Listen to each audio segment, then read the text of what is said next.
sides today, and I'm very excited to see who we see first.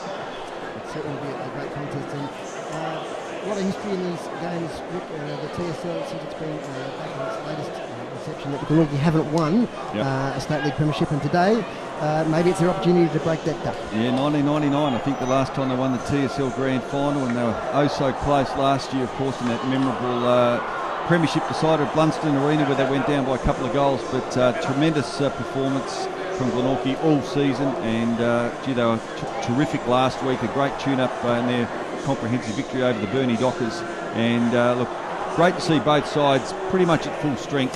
The ground is looking tremendous, and there should be no excuse today. I think we're going to be in for a treat. Now, Rick, you've had a big day already because you commentated the Development League that finished just a few minutes ago. Let's have a look at both scores that happened this morning. Yeah, first of all, the Tasmanian Women's League Grand Final, and congratulations to the Burnie Dockers. Very comprehensive victory, 11-3-69 to Clarence 3-3-21. And in the Development League, as you mentioned, Dave, just a short time ago, Clarence got the chocolates, 14-8-92 to Glenorchy, 9-13-67. So 25-point victory set up with a 7-goal opening term, but Glenorchy actually beat them by 6 goals 2 weeks ago in the second semi, so a great turnaround. So congratulations to the Roos, and now Glenorchy trying to get one for the day and win the big one. And the Tasmanian Women's League, I think it's the first time maybe it's been played. No, it's the second time I think it's been played on the day of the TSL Grand Final. That was a great contest as well. Yeah, it was. So, Burnie 8-goal victors over Clarence in the early game this morning, and they would still be celebrating down in the rooms. The girls were very happy, and so they should be. It was a terrific performance. So congratulations, the Burnie Dockers, 11-3 to Clarence 3-3 in the grand final. Okay, down on the boundary line we've got our two boundary riders today, Adam Child and Craig Boone, and they're down on the surface of Aurora Stadium. Going to give us a report about conditions for the TSL Grand Final. Good afternoon, Adam. G'day, guys. Yeah, g'day, guys. Down here on the boundary line at the border today. A bit overcast now. It's a bit of a breeze, which is almost actually heading a bit across the ground, but towards the city end, which may make a little bit of a difference to the play, but not too much at all. The ground itself is in... Okay, might be just losing Adam there a little bit. Look at the changes here for today. Yeah, have you got me, guys? Yeah, keep going, Adam. We'll keep it going. Yep, sorry, yeah, got me. Yep, sorry. So Burnie's got some of the changes. Number 9, Brady Squires, number 12, and Aaron Richter Salter, number 28. And out for Glenorchy, we have number 20, Trad Duggan, and number 31, Luke Webb. Okay, so the teams are pretty much as selected on the Thursday night. Yes, that's what it seems like. So, the teams will be coming out. The umpires have been out and had their post to the arena soon. And we're all set for what should be a great contest here. Perfect conditions here at Aurora Stadium. Okay, thanks there to Adam and Craig, and we'll be hearing from them during the day. Finch, let's look at some of the matchups today, because that's the fascinating part of today's contest, isn't it? Yeah, I think it'll be both forward lines are dangerous and shown throughout the year that they can both kick goals. Obviously, Glenorchy, with that huge percentage they finished with, showing that they can kick goals. One thing they have done, though, throughout the year is struggle to get too many against North Lonnie, with North Launceston's backline being very strong, and their real positive for the year has probably been their backline. But also, when you go forward in North Launceston's side, they've got so many avenues. Obviously, there's a few matchups there with Reynolds will probably take Burt. Down forward, you're going to have the Cleary on Bennett. But then you've got other guys that come into the frame there that have kicked goals throughout the year. You've got Bannister, you've got Walsh, you've got Whitford, Cox Goodyear, Taron Thomas. There's so many options towards goal for North Launceston. So I don't think Glenorchy can go to, okay, let's shut down this player, let's shut down that player. As Cornelius has said throughout the week, let's worry about how we're going to play, and let's just hope. They're saying they know that their game will beat North Launceston's. Up in their forward line, obviously they've got a few avenues to goal. Joe Bowden obviously winning the medal this year, the Baldock medal, with kicking the most goals in the competition. He'll be shut down by Nan Curvis when he goes forward. If he happens to go down there from the midfield, I think during the course of the day, Hepper will take Muir and he's proven to be pretty dangerous when he's played down forward as well. And the other one's Tyler Bowden. He'll probably come up the ground a little bit. Whether this ground will not suit him that much because he's not overly quick, and you need to be able to run on a ground like Aurora Stadium. But I think a young Jock White will pick him up playing across centre half back. So there are going to be some interesting matchups. Obviously in the midfield they've both got great midfields. So we'll just see who lines up in there, and it should be a great day for matchups. Rick, we saw a fascinating contest, didn't we, back in, I think it was round 17 on July the 23rd there, and North Launceston Glenorchy at Royal Stadium, and it went down to the wire, and it could have gone either way, and Glenorchy just got over the top, and there was almost a kick after the siren game. Well, dead right, Dave. They, I think another 3 or 4 seconds, and North would have had a shot after the siren, but it just shows how good a sides they are, these two. They're so evenly matched, and I think Glenorchy, the biggest win was probably earlier in the season. I think a night game at KG5 Finch. I think Glenorchy might have won by about 4 goals, but there's never about 2 goals separating these two, is there? No, they've been tight all year, haven't they? And they've been great contests. And obviously we were up here the other week watching it on the phone, the scores down there, and it just kept going seesawing all day. So looking forward to that sort of style of game again today. But I don't think it'll be that close, that sort of blowout score today. I think the way it's gone all year, where it's been close and tight, and I don't think Glenorchy will want that, because as I said before, North Launceston got so many avenues to goal, they don't want to shoot out. So look for a tight contest, in close. Both back lines will be looking to shut them down, and might only have about 20 goals for the day. Yep, well, the North Launceston players just coming out onto the ground now. Zane Littlejohn, of course, what an influence he's had on this club, Finchy. 3 years, he's going for 3 premierships in a row. His last game, of course, before he heads off to the Brisbane Lions. But here come the North Launceston now, out onto the ground, about to go through the banner. Here they come, the Northern Bombers, shooting for 3 premierships in a row. A mix of experience and youth. Great occasion here for players such as Jock White and Taron Thomas in their first TSL Grand Final. And the young players there, they'll have a key role to play today. Of course, we've talked about Taron Thomas throughout the year, haven't we, boys? He's a big talent and a draftable player in the near future. And he stood up well in the big games too. We saw he copped a really heavy knock in the qualifying final against Burnie down at West Park there. I think it might have been Zane Murphy, and he bounced back well and played very well in that game. And yeah, it's been he's a tremendous talent for someone who's just 16 years of age. So they're having the traditional team photo, and for the last time, this time round anyway, Zane Littlejohn takes pride of place in the front row of the team lineup. And bigger and better things, of course, for him coming up. But wouldn't he love to go out with a 3rd TSL premiership, Rick? Oh, look, he would. He's indebted to North Launceston. I had interviewed him the other night, and he's a very composed young man who I think is tailor-made for AFL, and to go in there as a development coach with the Brisbane Lions. It's going to be important to see who they're going to obviously appoint. Finchy, a few names being thrown around. Of course, Fagan, Brett Ratton in the mix as well, who I think last night on the AFL coverage said that he is interested in another senior appointment. So he's going up probably at a time when change is required at Brisbane. He's probably going in there at a good time. Yeah, it's a great opportunity and well deserved. Obviously, we know he's such a student of the game, and he's done such a great job with this North Lonnie club. And I think into the future, you look at North Launceston, we were talking before, they may lose a couple of blokes. Your big Ruser might be his last year, you don't know. So a couple of guys might go, but every year they've seemed to do it, and they've rejuvenated their list throughout the year. And guys that have missed out today, there's probably about 10 guys that missed out today that have played good senior footy. So I think the future's bright for North Launceston, and they've done really, really well with their list management. And going into next year, I think the coach who takes it on will have a great platform to work with. And of course, the Magpies have recruited well this year as well, getting premiership player Mitch Hills, and captain of the South Launceston Football Club, and also coach of the Storm. He's added a lot of experience in that ruck division, hasn't he? Oh yeah, and that's going to be a battle today, isn't it? That Ruser versus Hills. So that's I think that they'll be asking first hands on ball from Big Hillsy to get it down to their dominant midfield, and obviously North will be asking the same from Ruser, which he's done all year and done for the last few years. The interesting thing will be when they need a spell. Both boys are going to need a spell. Will they push forward? Will they send Ruser down to full forward and try and push Glenorchy's defence a little bit? Will they swing Hills forward as well, which they've done throughout the year, and he might be able to snag a couple of goals? So with their backup ruckman, you've got both blokes in Alex Lee and Duffy, who very athletic and very similar type players. We know that Alex Lee played a great game last year in the grand final without Ruza getting the game, so he's proven on the big stage. Duffy, he's had a great year and probably one of the more improved players in the competition, so interesting to see that ruck battle and what they do. Do they bring them to the bench? Do they throw them forward? Do they try and upset each other's back line?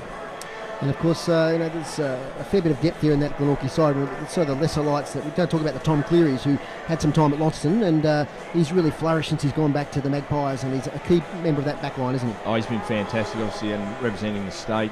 He's taken his game to another level. So he's going to have a big role today to play, and I reckon he's up for the job, and it's going to be very interesting to see how he goes.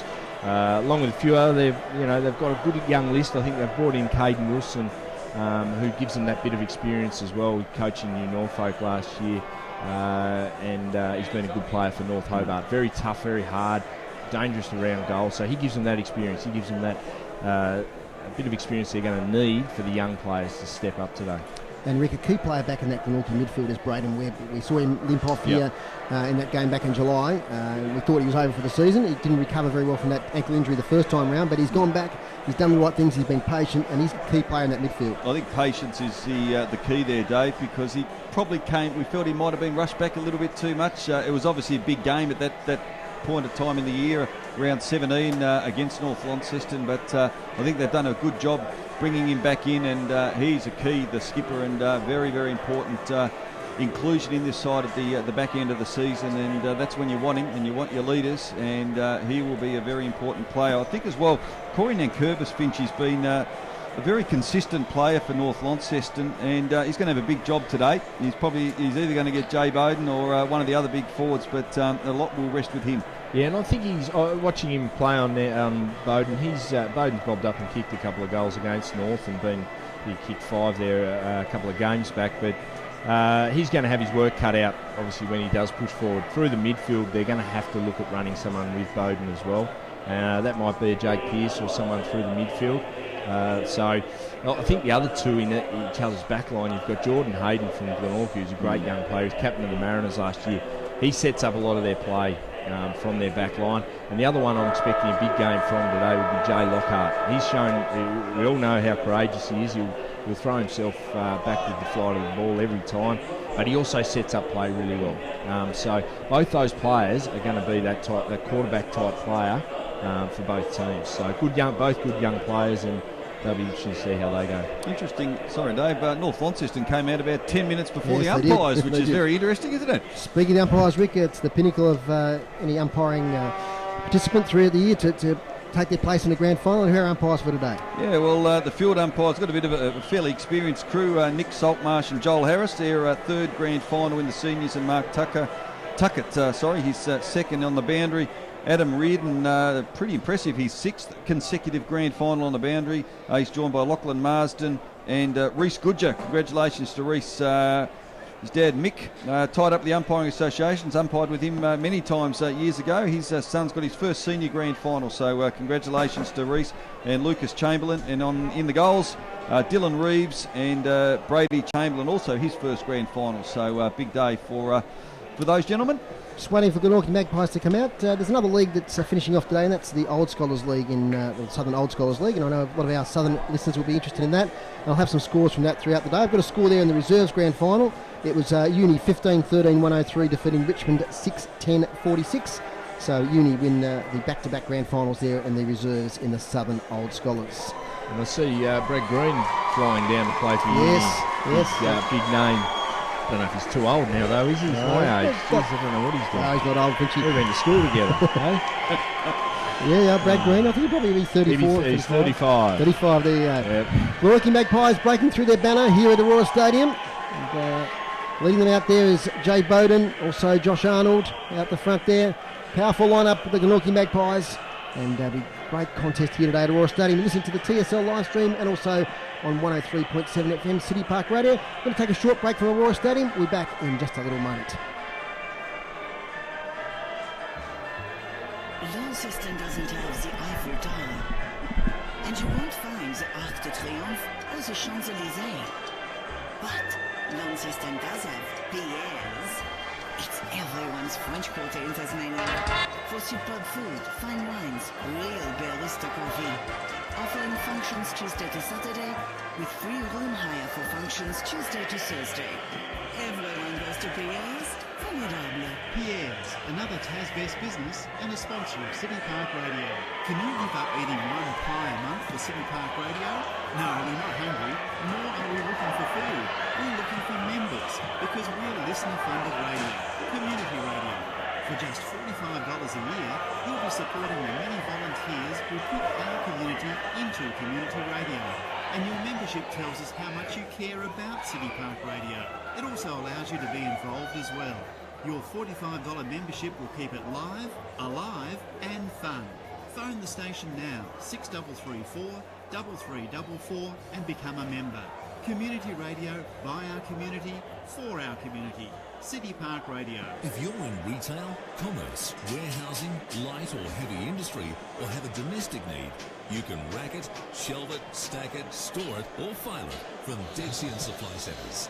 They'll design, support and supply your needs. Just call, go online, or visit their showroom. Independent, family-owned Dexy and Supply Centres. Sort your problem no matter your need. Dexy and Supply Centres, Launceston and Hobart. Another Tas-Best company. Dexy and Supply Centres, another Tas-Best business and a sponsor of City Park Radio. You're listening to great TSL action, Tasmanian State League football on City Park Radio. Okay, we've just had the Premiership Cup delivered to the ground here, and we've got Craig Davies and also Carl Saunder down there with the Premiership Cup, putting it on the pedestal. Shiny and beautiful as it is. It's got red and black ribbons on one side and black and white ribbons on the other. And really not too far away from the start here. Royal Stadium. Must acknowledge my statisticians here today for City Park Radio and the TSL live stream, Stuart Reid and David Gruber, who are going to be keeping us up to date with some team stats and some individual stats as the day progresses. Sun shining, Rick. It's going to be a fantastic contest if the forecast showers stay away. I think they will. I think they will too, Dave. It's not a bad afternoon. A bit of a breeze favouring the city end.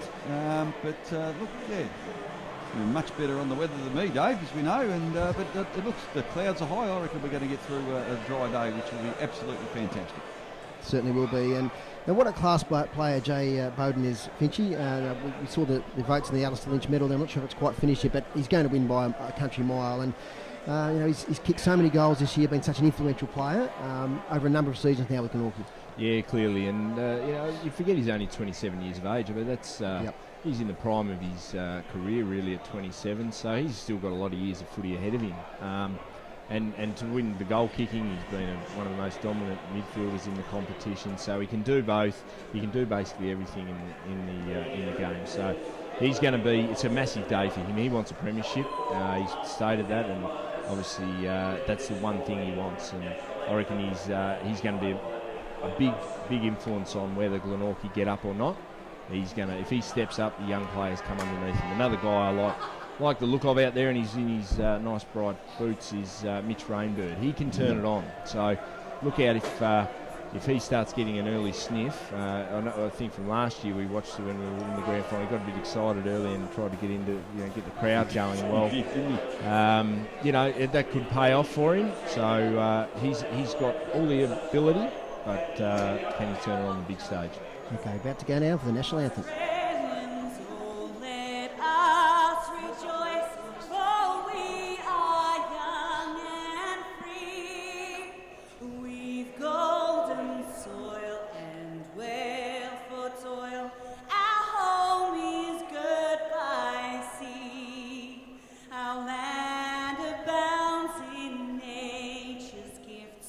Of beauty rich and rare, in history's page, let every stage advance Australia fair.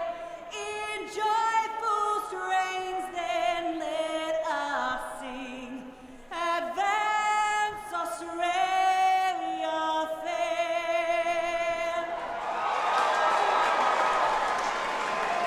Absolutely fantastic. It's hard to sing the national anthem without accompaniment, and that was done beautifully, wasn't it, boys? Yes, Katie, radio personality here in Launceston, has got done a fair bit of work with Encore Theatre Company, I think, and a very, very nice voice indeed.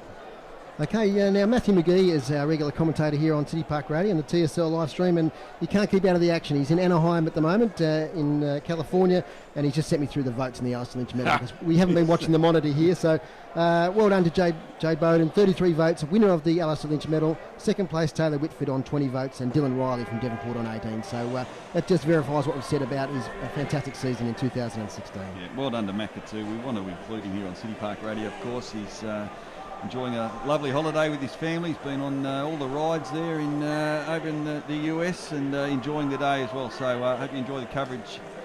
Macca, good to have you on board. Okay, Finch, just a couple other players when you talk about, let's talk about that North Launceston back line, because remember back to last year's grand final, they were such a tight unit, and they've still got some of those players that led them to victory last year, the Jay Foons and Stephen Heppels and Jay Lockhart. So they're a real key unit in the success of North Launceston today, isn't it? Yeah, both backlines, as we said, and North have got the experience down there. I think they're going to be, they know what to do. 13 of their players today played in last year's grand final. We've got to remember that Ruza, Jay Lockhart and Tommy Bennett missed out on last year's grand final. So they've got 16 basic players that have played last year and have that finals experience. Down back there, the only one, Jock White, is he going to be able to step up on the big stage? He's an 18-year-old, tall.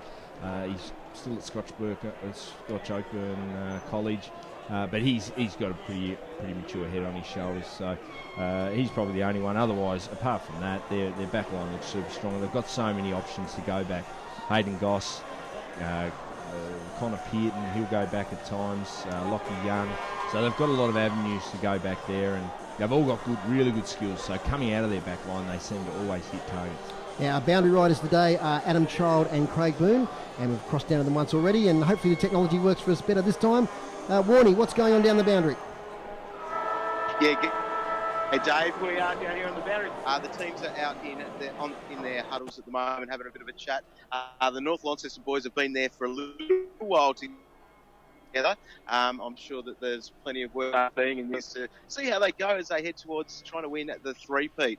And Booney, you've been having a little bit of a chat with the Glenorchy guys, and how are they lining up on the bench? Yeah, good. So the four bench players there for Glenorchy are Kate Wilson, number 1, Daniel Joseph, number 12, Matthew Dilger, number 23, and Cameron Duffy, number 28. So the teams are looking ready for the toss and ready to see how all of that goes here at the moment. And we're not far away from a start here. The crowd is building quite well in the bottom tier of the main grandstand. The RACT stand is quite busy. It's pretty much almost full there, and also stretches around to the Carlton Draft stand in the northern stand there for the North Launceston club rooms. That's fairly full too, and a spattering of people around the other side of the ground enjoying a little bit of sun, as the sun is out here at the moment for what should be an absolutely cracking afternoon of Tasmanian State League football. Thanks there to Warnie and Booney down the boundary. We'll hear from them during the day. Well, excitement builds. Finchy, what are players feeling? You've been in a couple of these grand finals. What are they feeling at this point? Oh, they're super nervous, but probably all the nerves are out because you're out on the ground now, and you know you've got to get the job done. So there's a little bit of excitement now. You've got to get pumped up. You see them all going into their huddles, having a chat. They just be going through what they've done all year and what they're expected to do today. Just a couple of interesting things I've noticed. Wachowski and Bannister have gone forward, along with Bennett and Burt. Ponting's down there, so they've got a pretty big forward line by the looks of it, North Launceston, as they just break into their groups. Ruse is going to start in the ruck by the looks of it there, with the normal midfielder of Cox, Goodyear, and what else we've got there? We've got Taylor Whitford and Walsh. So that's going to be. Are they going to push Glenorchy's back line? I'm not sure, but yeah, as they were pretty much named, they look like they're going out and lining up. Well, it's the most exciting day in the year in Tassie footy, and can't wait to bring it to you here on 103.7 FM City Park Radio. Myself, Dave Moore, Brian Finch and Rick Fontaine. Players milling around in both offensive and defensive areas. Nothing untoward as yet, but I'm sure it'll be a physical start to this game. How important is this first 5 minutes, Finchy? Yeah, it's pretty important. Glenorchy are going to have to make sure that they don't get undisciplined. North have got great way of getting inside opposition heads, so they're antagonisers, and they'll be pushing and trying to get that early free kick, which Glenorchy will not want to happen. looks like Nankervis, as we predicted, has gone to Bowden up forward. So Bowden's just pushing up the ground a little bit, so he'll probably start. He'll probably just push into the midfield when he feels like it. He'll have a free licence today to do what he wants and where he's needed. Okay, 2016, there's one game to go. It's Glenorchy versus North Launceston, and for the TSL live stream and City Park Radio Sport 103.7, here's Rick Fontaine. Well, the crowd is a bit of a tradition at Aurora Stadium, pouring in late. There's a lot of people starting to make their way to the Carlton Draft stand. As Warnie mentioned, downstairs, the main grandstand, pretty well chockers, which is absolutely fantastic to see. Beautiful conditions at Aurora Stadium. Glenorchy going to kick with the aid of a...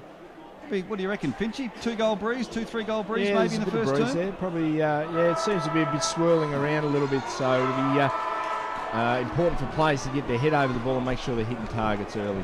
Mitch Hills and Daniel Roosendahl are going to face off in the ruck for the opening bounce. I think the delay, Rick, is that the players got ready a bit too early. Very early indeed. 2:28, 2:29 now. Haven't stuck to the script, but here we go. We got the countdown. It's looking very good there on the big screen, isn't it? We got the seconds countdown, so we're just 10 seconds away now.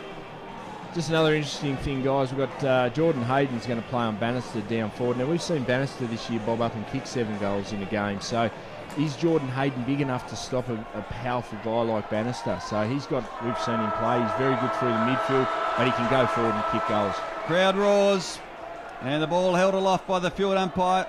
Mitch Hills. Look at him, squatting down. He's keen as mustard. He'll face off with Roosendahl. Rooser gets the first tap of the afternoon. Ball in the centre circle. Glenorchy going to come forward inside 50 for the first time this afternoon. Ball spills to ground. Who can get their hands on the ball? It's a hot contest, a hot ball over the top there. Looks like it might have been Clinton French. Oh, pull free. It's going to be a free kick. It's going to go Glenorchy's way. Yeah, great tackle there by Muir. It was. Just intensity, and that's what's going to... obviously, young Loon, he's just a little bit nervous. He needed to get that on the boot a bit quicker. Mitch Rainbird gives Daniel Muir a little tap on the backside and says, mate, go back and kick it. He's going to kick from about 45 metres out on a 45-degree angle. Bright sunny conditions with the aid of the breeze. Daniel Muir moves in, kicks right across the face of goals. Not going to get there. Plays get up. Oh, great mark taken for the Magpies at full forward. Bowden. And Bowden's got it. Well, what a start. The superstar of the TSL has taken a beauty. Corey Nankervis, hands on hips. He's on a very, very tight angle. There's not much a defender can do about that. Jay Bowden turns around, and that is absolutely brilliant. The best player in Tasmania kicks the opening goal at the 1 minute mark of the opening term, and they all come to Jay Bowden.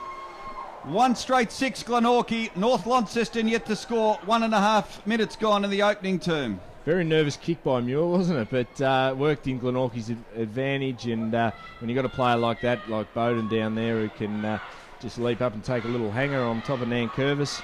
So as I say, there's not much you can do about that, Nankervis. So he's got to regroup, get back on the job, and try and stop that, because he could end up kicking 8 goals today, Bowden. Perfect start for Glenorchy. Mitch Hills thumps that out of the ruck contest, only as far as the North Launceston player, or Camerick can't pick it up. It's a scrimmage there. Taron Thomas at the bottom of the pack. He can't get away from the Glenorchy players laying on top of him, so it'll be a ball up. Slightly the attacking side of the centre for Glenorchy. Up they go. Rooser gets this one down. Knocked forward by Rainbird. Camerick can't take possession. He has a second chance. He dives on the ball, taken by Thomas. Quick kick out of congestion up towards the wing. Chance here for Mark Walsh. He wheels around. Handballs back to Roosendahl. Has to kick straight away under pressure. Up towards Pearce. Nice handball, is it? No, he can't quite hit the target there, which was Bennett. It's cleared away now by Jordan Hayden up inside 50. Chance here for Glenorchy once again. Hits the ground. Bowden's got it. Jay Bowden kicks quickly, but straight in the lap there of Stephen Heppel. Heppel, 30 metres out from his goal. He weighs up his options. He's going to come to the grandstand side of the ground. Contest here. Hayden, Bannister. Coming across the front was Pearce. It's taken by Rainbird. He's tackled. Gets a handball away towards James Webb. No, he doesn't. He's penalised for throwing the ball. Free kick to Brad Cox-Goodger. Kicks into the middle of the ground to Tom Loon. He's on his bike straight away. Past the centre circles. Kick inside 50 is not a good one. Could be the advantage here of Bennett. He can't pick it up. Picking up the ball is Bannister. Gets a funny old handball to Witkowski. To Thomas, who's tackled. Tackled by Daniel Joseph. And it'll be a ball up about 45 metres out from North Launceston's goal. They trail by 6 points. Yet to score North Launceston. Glenorchy 1 straight 6. Roosendahl tries to get to the advantage of Cox Goodger. It's picked up by Bannister. Handballs away to Whitford. Quick kick up towards the goals. Taken by Ben Reynolds on the left foot. Kicks outside his defensive 50. Mark not taken there by Ponting. On the ground now. Daniel Joseph's got it. Left foot kick up the wing. Chance here for Clinton French. Takes it on the bounce well. Sums up his options. Goes backwards in the centre of the ground. Risky. Pierce can't take the mark. Contest now. Mott's got it. Handballs behind play towards Tyler Bowden. He's tackled. And it'll be a ball up on centre wing. It's Glenorchy 1 goal straight 6. North Launceston yet to score. Both teams just a little bit nervous with some of their skill errors. You saw Loon go that inside 50 there before, just a missed kick. He had plenty of time. 4 minutes gone, opening term. Glenorchy with the first goal through Jay Bowden. They're going to come forward again as the ball comes towards that man, Jay Bowden. And wearing him like a glove, Corey Nankervis, the ball out of bounds. 55 around from the Glenorchy goal. Kicking to the city end in the opening term. The 2016 TSL Grand Final.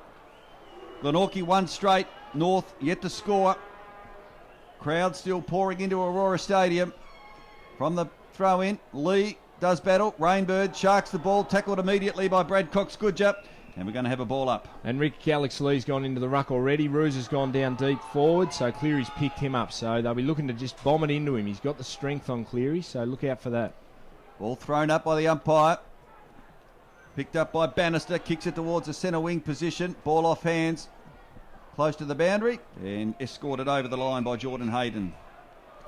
And Rick, that might be the thing that North do today. I reckon they're just going to give him short bursts up forward, see if they can snag a goal out of Big Rooser, and might push Glenorchy's back line a little bit there. So, true centre wing position, railway side of the ground here at Aurora Stadium. Good crowd, making plenty of noise early. Brad Cox Goodger swings on that left boot, kicks it towards half forward. Witkowski wearing him like a glove, Tim Butterworth, and the ball out of bounds. 65 around from the North goal. What do you reckon the crowd is, Rick? It's a bit hard to judge here being such a large arena, but maybe 5 or 6? Yeah, I reckon it'll be pushing 6,000, maybe a little bit more, which is terrific. I think they had just under 6 last year for these two sides down in Hobart. And it's deserving of a big crowd because they are clearly the two best sides in the state, and I think they've even gone up a level this year. It's been a great year. Two coaches, of course, Aaron Cornelius, Zane Littlejohn, his last game before he heads to the Brisbane Lions in a development role coach. And a bit of a push and shove going on off the ball there. Taylor Whitford and Josh Arnold.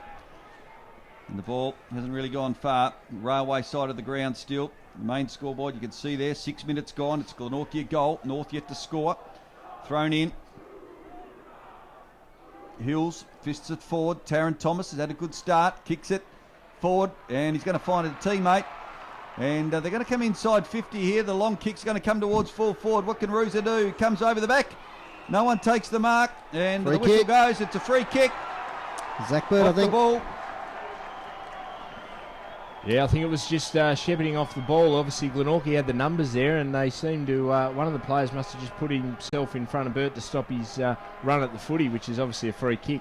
Well, he'd love and this. And a 50-metre penalty, so won't miss certainly this. Now. Zach Bird had a very quiet grand final last year, but kicked a very important goal in that final term when North got over the line by a couple of goals. And he bangs it through over the supporter's head, over to Invermay Park, and they're on the board, North Launceston. 7 minutes gone. Zach Bird has his first, and it's a goal apiece, Brian Finch. They were probably a bit lucky there, North, because the kick inside 50 there wasn't long enough. They were trying to get it into Big Rooser, and it just dropped short. There was 3 Glenorchy players there waiting underneath it, but one of them got in the infringed with Big Birder, and he got the free kick. He's gone back and 1 goal apiece. Great start to this game. Goal to Burt, goal to Jay Bowden, the Alistair Lynch medalist. In the centre again. They go at it. This time it's Hills up against Roosendahl, falls to ground. Glenorchy player tackled high, says the umpire. It'll be a free kick in the centre of the ground to the Magpies. Inside attacking 50, the mark dropped there. Chance, second time round, gets Caden Wilson, gets a quick handball out towards Matthew Joseph. He can't get a kick clear. North Launceston player tackle without prior opportunity, I suspect. Yes, that's the in agreement with the umpire.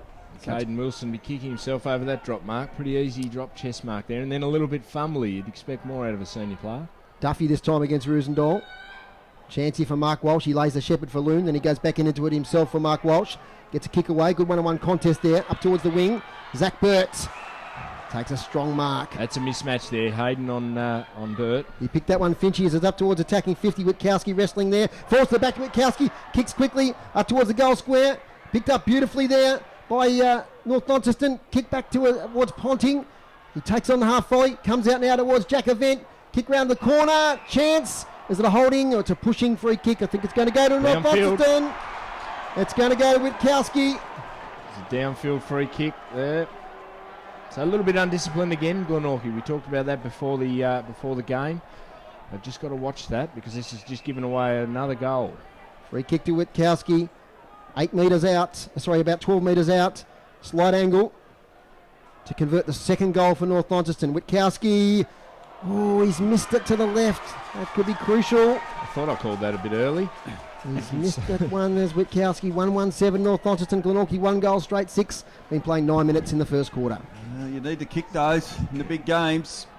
That's very gettable. Stephen Witkowski has had a good year for the Bombers. Kick in, and he's gone over the mark here. So nothing going right for the Glenorchy defence at the moment. They've given away 2 free kicks, and now they've overstepped the mark, and we're going to have a ball up right on the line, 10 metres out. So coming down to do the ruck work, Cameron Duffy for Glenorchy. Roos is there as well. Plenty of players around the ball. North trying to leave a bit of space open to run onto the tap here. Roosendale does a bit of shepherding beautifully to Brad Cox-Goodger. Smothered. He has another go at it. Tries to soccer it through. Right near the boundary line and eventually over. A lot of the stats are very close at the moment, Rick, which is probably reflected on the scoreboard. So clearances 6-4 North Launceston's way. Tackles 9-6 North Launceston's way as well. Right next to the left behind post. Roosendale gets a tap down. Kicked away, and it's pinned in, and we're going to have a ball up about 30 out from the North Launceston goal. We've just ticked over 10 minutes. Great to have your company. 2016 TSL Grand Final. It's going to be a free kick out of that, so the umpire's picking free kicks pretty quickly here. There was much in that. It was Rooser against Rooser. Short kick, that's okay. And the mark's taken by Matthew Joseph.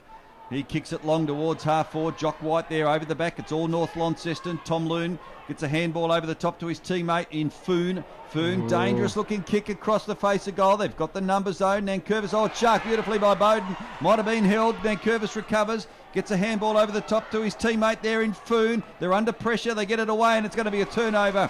Good work from the Glenorchy forwards, putting plenty of pressure on. Well, it's just Bowden, wasn't it? You know, that forward line pressure creates those errors. Kick to the top of the square. Can someone take a mark? Off hands. Goes near the boundary line. And over for a throw-in. Tyler Bowden couldn't get there in time. It's just 5 metres around from the Glenorchy goal. They trail by a point. Just over 11 minutes gone. Beautiful sunny afternoon here in Launceston.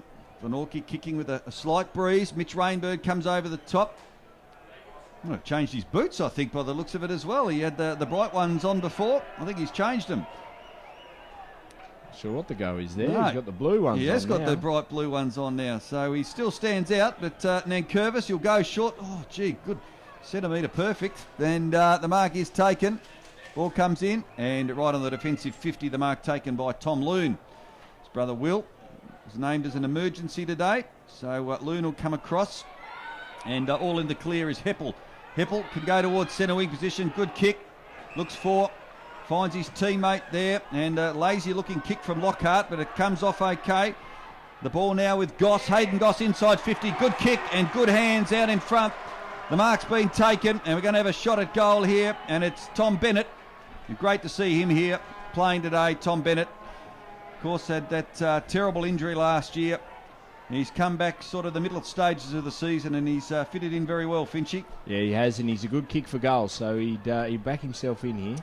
From a terrible Achilles injury in the preliminary final last year, Tom Bennett set sail. It's across the face of goal. Tarrant Thomas is there. It's off hands and eventually fisted through for a behind. So it's North by a couple of points, approaching 13 minutes in the opening term. North Launceston 1-8, Glenorchy a goal. He just needed to give himself a bit more room there. He seemed to be too close to the man on the mark when he kicked it.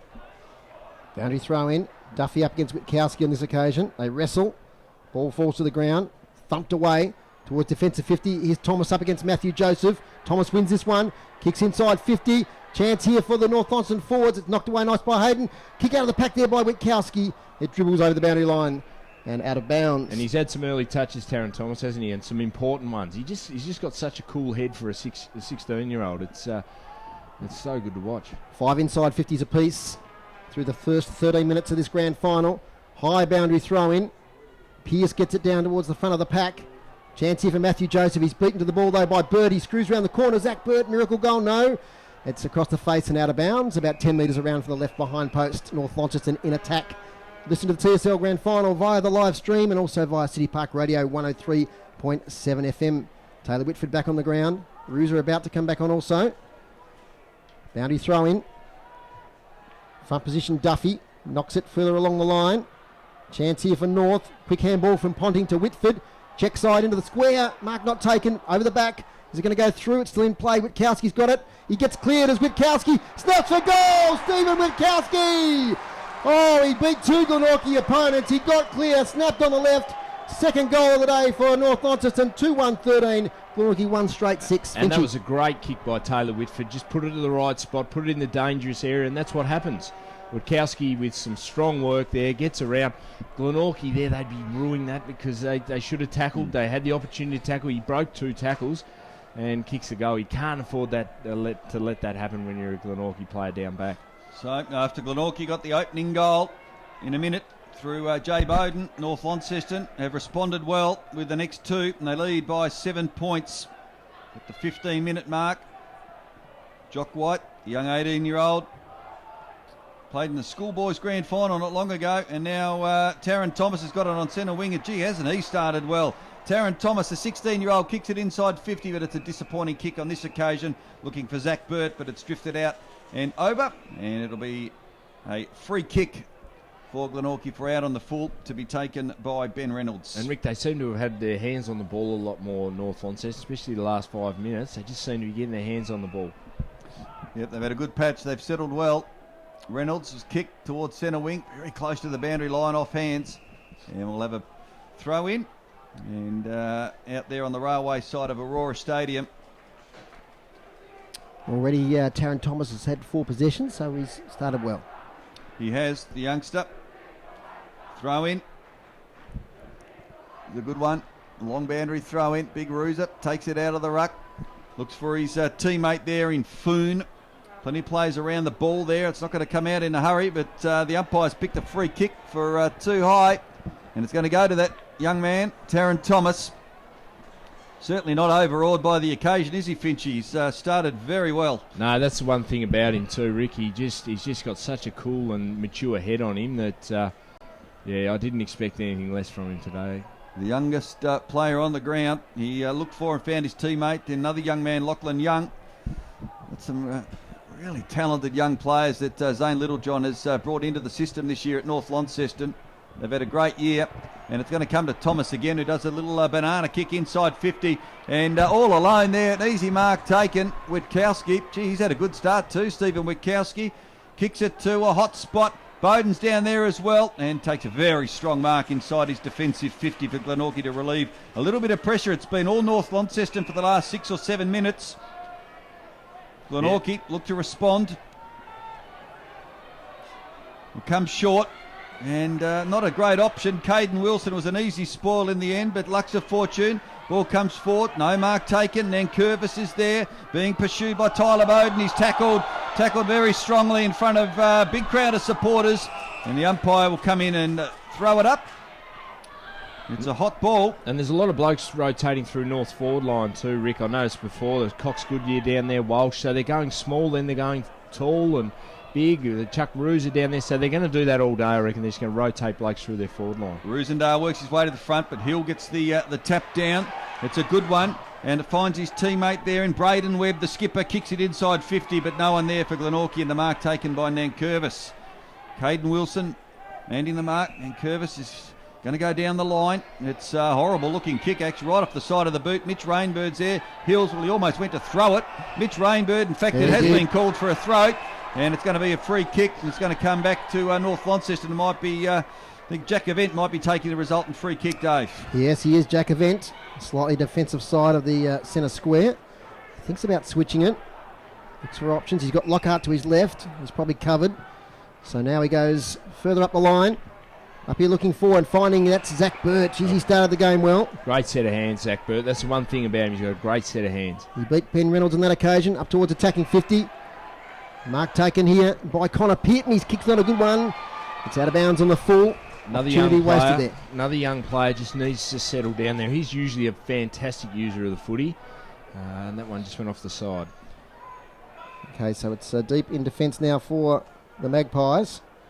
Short kick is marked by Braden Webb. Braden Webb has recovered from that ankle injury and is playing some good footy in the last couple of weeks for Glenorchy. His kick's a short one. It's a dangerous one. Mark not taken here. Chance now for the Bombers, but doing well. Yeah, and a player has fallen down. It's number 16 there. That's Liam Smith. He might have got one high. He pushes the opponent over. He might lose it if he's not careful. And Liam Smith to take the free kick.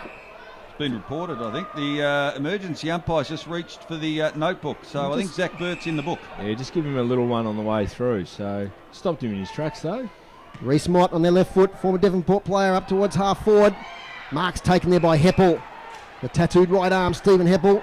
He's going to switch this one. Should come off. Looking over here for Nankervis. Corey Nankervis takes the mark, steadies things down. He's got players streaming out to the wing, including Hayden Goss. He goes further than Goss. Beautiful delivery to Jay Foon. Pinpoint accuracy, 50-metre kick if you don't mind, to the centre wing. Jay Foon now takes off, handball over the top to Whitford. Fourth possession of the quarter. He kicks up towards attacking 50. Shoved out of the way there by Brad Cox-Goodger, his Glenorchy opponent. Play on, says the umpire. Fumble there from Dilger. He's wrapped up by a couple of opponents. Spills out. Umpire's going to ball it up here. Finchy. And Dave, the last few times Glenorchy have gone into their forward line, they've had a nice open forward line. They just haven't used the ball well enough. They'd be disappointed with that because their forward entries haven't hit targets. Rusen Diana Witkowski might have got one high. He gets around. He snaps for goal again. That's offline. In fact, he did get one high. Picked it right the first time. Stephen Witkowski. It was perhaps a little marginal around the top part of the chest, but he's got a free kick. Interesting call. He played on, didn't he? And yeah, I don't know what to go with. Slow whistle, I thought. I didn't hear the whistle initially. We're a long way from here, obviously, but he's got the free kick. He's about 25, 30 metres out from goal, 45-degree angle. He's already kicked one for the Bombers. Stephen Witkowski, slow, deliberate approach to the man on the mark in Rainbird. Delivers to the right, well to the right. Sneaks in for a behind. 2-2-14 North Launceston. Glenorchy 1 goal straight, 6 in the clearances so far. North Launceston 11 to Glenorchy 6. That tells a story, Brian Finch. Yeah, it does. And I just going forward there with Witkowski, he's missed a couple of easy shots on goal that he'd be disappointed about. Bad option there for the resultant kick in, and Lachlan Young's going to kick it to full forward. It's going to clear all the players' heads. What can they do here? Running onto the ball. Opportunity for Glenorchy to come out of defence. Now, can they get a bit of a run on the kick? It's a poor one, and the mark should be taken. It is. Good one by Heppel. Stephen Heppel too far out to score. Started the game well as well. Big Ruse has gone forward again. He's going to kick long in that direction. Can Ruse get the spring? He can't. Oh, good mark over the top there in defence for the Magpies. Ben Reynolds has taken it. Very good defender for the Magpies. And that was a strong mark. Rooser went up a little bit early there. Ben Reynolds to relieve what's been a lot of pressure that's come from North Launceston in the last 10 minutes in particular. Good kick. Uncontested mark to Tyler Bowden. Bowden. Now Glenorchy just need to use the footy. They need to slow it down, find an option, not rush it. Goes back. Side his defensive 50. Finds Jordan Arnold. He in turn, he goes further back. So they look to set up here through Cleary. Tom Cleary goes short as well, outside the defensive 50. And a chance now for them to build. The mark taken centre wing position by Jordan Hayden. He'll go short as well. Good build up here from the Magpies. They come forward now towards half forward in the Mitch Rainbird direction. And being hotly pursued there by his opponent Jay Lockhart. And the ball out of bounds. Just outside the forward 50 for the Magpies, outer side of the ground. 22.5 minutes gone in the opening term. Scoring has dried up a little. North Launceston 2-1, and Glenorchy haven't scored since about the 34-second mark of the opening term when Jay Bowden took a strong mark and scored a terrific goal. And Bowden lays the tackle, appealing for a free kick, but it's going to spill Glenorchy's way. They're going to come forward now inside 50. North Launceston got some numbers back there. The pack come up. Oh, beautifully sharked and snapped over the shoulder. Beautifully done. That's a terrific goal. Clinton French. And that's been kicked by number 21, Clinton French. Gee, read that well. He just stood at the front of the pack. North Launceston players went up, and French had no one on him. Had a little bit of time and screwed it around on the right for a terrific goal to reduce the margin to just 1 point. And we've travelled 23 and a half minutes opening term. North Launceston 2-1, Glenorchy 2 goals. And that's your Crummers goal that you're looking for early in a game, and just a textbook Crummers goal. They just got to the front and centre. North Launceston there, they all flew. They had the numbers back, but they all went up. No one really stayed down. So 11 inside, 50-8 in favour of North Launceston. Breaking free is Alex Lee's first possession of the game, up towards attacking 50. Here's Ponting. He gets the ball on the bounce. He tries to get a handball away. Unsuccessfully gets it to a teammate, although Brad Cox-Goodger dives in now. He got tripped. Free kick. Probably just too far out to score. We saw him kick a goal at Burnie a few weeks ago from about 80 metres out. It's going the other way. No, it's going the other way. Sorry, boys. So free kick to the Glenorchy Magpies at half back. that was a strange one, that one. Brad Cox-Goodyear put his head over the ball, and I thought it was too high, but they've called a trip. He's tried to trip him with his head. There's a bit of stuff going in the middle there between Whitford and Braden Webb. Cameron Duffy's got the ball at half back. Twirls the ball in his hands. Very long delay. Umpire just sorting a few things out in the middle. He plays on now as Big Duffy up towards centre wing. Bowden here up against Event. Event gets it down. There's Walsh. He gets out of the tackle. Handball's looking there for a teammate in Lockhart. No good. Bowden's got it. He gets a handball away. Chance now for the Magpies. Picking it up as Muir. His kick's ineffective. Still on the boundary here. Matthew Joseph tries to break the tackle of Ponting. He can't do so. He'll be penalised. Ponting laid the tackle. Joseph couldn't break free. A little bit unlucky there, Joseph, I thought. He had a couple of efforts and did a really good job and got pinged. Ponting gets the ball on centre wing to Lockhart. Now he's got players in the middle. He's got Loon, but further on he's got Connor Pearton. He gets a kind bounce as Connor Pearton. He's going to get on that left foot. Short, delivers it to nobody in particular. Chance now to clear by Butterworth. He's dispossessed. Hills has got it. Chain of handballs ends up now with Liam Smith on defensive 50. He goes up the wing to Liam Smith. And looking for Muir. Nice defensive punch away there by Jay Lockhart. Most improved player in the Northern Bombers this year, that's for sure. And he knocks it away from Muir out of bounds, centre wing. 2-1-13 North Launceston. Glenorchy 2 goals straight 12. You're listening to 103.7 FM City Park Radio on a glorious September afternoon here at Aurora Stadium. Sun shining. Beautiful conditions underfoot. Ball comes to ground. Player tackled there, chicken winged. Is he going to be penalised? No, he's not. Might have been Hayden Goss on the back base of the pack there. There'll be a ball up on the centre wing, playing 26 minutes in this first quarter. Rick Fontaine. Jack Event wearing Jay Bowden like a glove at the moment. And beautiful tap down. Rosendale to Whitford. How many times have we called that this season? A beautiful delivery by the skipper for North Launceston. Finds his teammate in Bennett to go short. Good kick. Good defensive punch though. Ball, Brad Cox-Goodyer there at the fall of the ball for North Launceston. But about half a dozen plays over it and it's not going to come out. So we're going to have a ball up. That was beautiful play there by North. Great tap by Ruse, straight down to Whitford.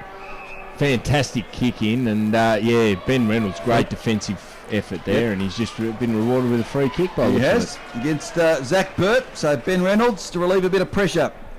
Goes across the face of goal. And finds his teammate in Liam Smith, who plays on. Or he's in a bit of trouble here. Just scrubby looking kick to his teammate. Lux of Fortune. It comes off. Mitch Hills.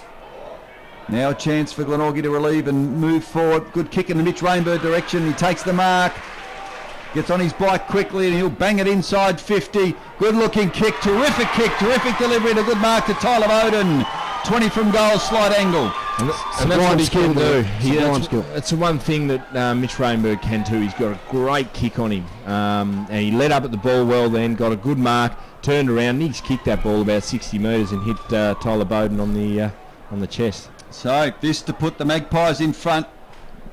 Late in the opening term, 27 and a half minutes gone. Man on the mark, about 15 metres from goal. And there is the quarter time siren. So Tyler Bowden settles down, goes back again, goes through his routine. He'll kick from probably about 20 metres out. Corey Nankervis creeping in a little bit there. But Tyler Bowden moves in very deliberately, slow approach, and puts the Magpies in front at quarter time. And the Magpie fans, most of them down that end, and the players come from everywhere. They're very happy. And quarter time at Aurora Stadium, the 2016 TSL Grand Final. It's Glenorchy 3 goals straight 18, North Launceston 2-1-13. As we look at the goal kickers in the opening term for the Magpies, all singles, Tyler Bowden, Clinton French and Jay Bowden with 1 apiece, whilst for North Launceston, 1 each to Zach Burt and Stephen Witkowski. Finchy, some quick thoughts before we head off some messages. Yeah, look, I think North Launceston will be disappointed with that because they had most of the play for that quarter, and they won the clearances easily, 13-7. They had 13-9 in inside 50s, but just didn't convert. Those couple of misses by Witkowski, a couple other forward entries where they just didn't hit their targets. Young Cotton Pearton a couple of times getting the ball, and usually he's a beautiful kicker, the footy, missing his targets, and Glenorchy get those 2 late goals, which puts them in front by the 5 points that they're up by. But look, it's a really even contest, and they probably had the favoured end with the wind going down there, Glenorchy. So you'd have to say scores are level at quarter time. Brian Finch for City Park Radio Sport. The score at quarter time is Glenorchy 3 goals straight 18, North Launceston 2-1-13. We're back in just a moment. Whatever your business, manufacturing, agriculture, mining, retail or corporate, your staff will be smarter, safer and promoting your business in high visibility safety or corporate wear from the TasBest Workwear specialists. Get real workwear and safety. If you're on the coast, in the central north, southern Tasmania, and now in Warwick Street, North Hobart. You only need to get one thing right. Get moving, get real. Get Real Workwear and Safety, another TasBest business and a sponsor of City Park Radio. You like your community radio station? You like the music? Do you wonder how it all comes together? Your community station works with people just like you, or maybe it could be your neighbour. Our presenters are part of our community, but there's a lot more that happens at City Park Radio. The station is operated and run by volunteers, and we're always on the lookout for new people to help out in the office. Just a few hours a day, once a week is all that's needed, and it's not complicated. I thought they missed if you'd one. like to join our band of they missed office that Witkowski volunteers, one. please call 6334 3344 during our office hours, 10 till 3 weekdays. That number again, 6334 3344. Be part of your community station. City Park Radio. Windows, bones, and voices. Hello. All break, but not the all-new unbreakable Hilux. Tested to survive the toughest conditions, we've beefed it up with new heavy-duty suspension, increased underbody protection, and 3.5-ton towing on selected models, all wrapped up in a stunning new design. It'll even break a few hearts. To find out more about the unbreakable Toyota Hilux, visit the team at Launceston Toyota, sponsor of City Park Radio. You're listening to great TSL action, Tasmanian State League football on City Park Radio. Quarter time, it's North Launceston 2-2-14. There's been an alteration. I had a little feeling in the back of my mind through that first quarter that there was one behind missing, and that was proven correct. 2-2-14 North Launceston. Glenorchy 3 goals straight 18, so it's only a 4-point margin there at quarter time. Some of the stats to quarter time, some of the individual stats there. You got some there, Finchy? Yeah, look, the main, I suppose, the players for both sides, the Jay Bowdens and the Taylor Whitfords, Mark Walshes, they haven't had a heap of the footy. We've got Taylor Whitford's had 4, Bowden's had 3, but have been good touches, and his defensive pressure's been really important. Jordan Hayden's had 3 touches on. 8 touches in the first quarter there, so he's been very important for North,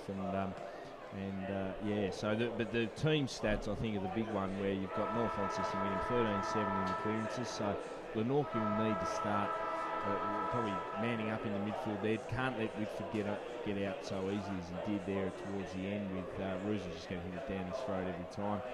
And inside 50s. Obviously, you had the inside 50s with North having 13-9. Now, they'll be disappointed with that because they're not in front on the scoreboard, and they had more shots than Glenorchy. So, Glenorchy been straight, 3 goals straight, so they'd be pretty happy with that. They look dangerous when they go forward. They've got those blokes that can. Tyler, you've got that Tyler Bowden. If he gets on the end of them, he could end up with 4 or 5 today. So, both forward lines looking dangerous at the moment. And North winning the clearances. North missed a couple of very gettable shots in that term too, Finchy, didn't they? And they really, probably through the early to mid stages of that quarter, dominated it and really didn't put much pressure on the scoreboard. So they'd be a little bit disappointed. I know Glenorchy had a slight breeze, but given how much of the play they had, they'd be probably a little disappointed that they're not in front at quarter time. Yeah, Witkowski, he missed those 2 easy shots on goal. One of them was only about 15 metres out, the other one from 30 metres out. He'll be disappointed with that. The team will be disappointed with that.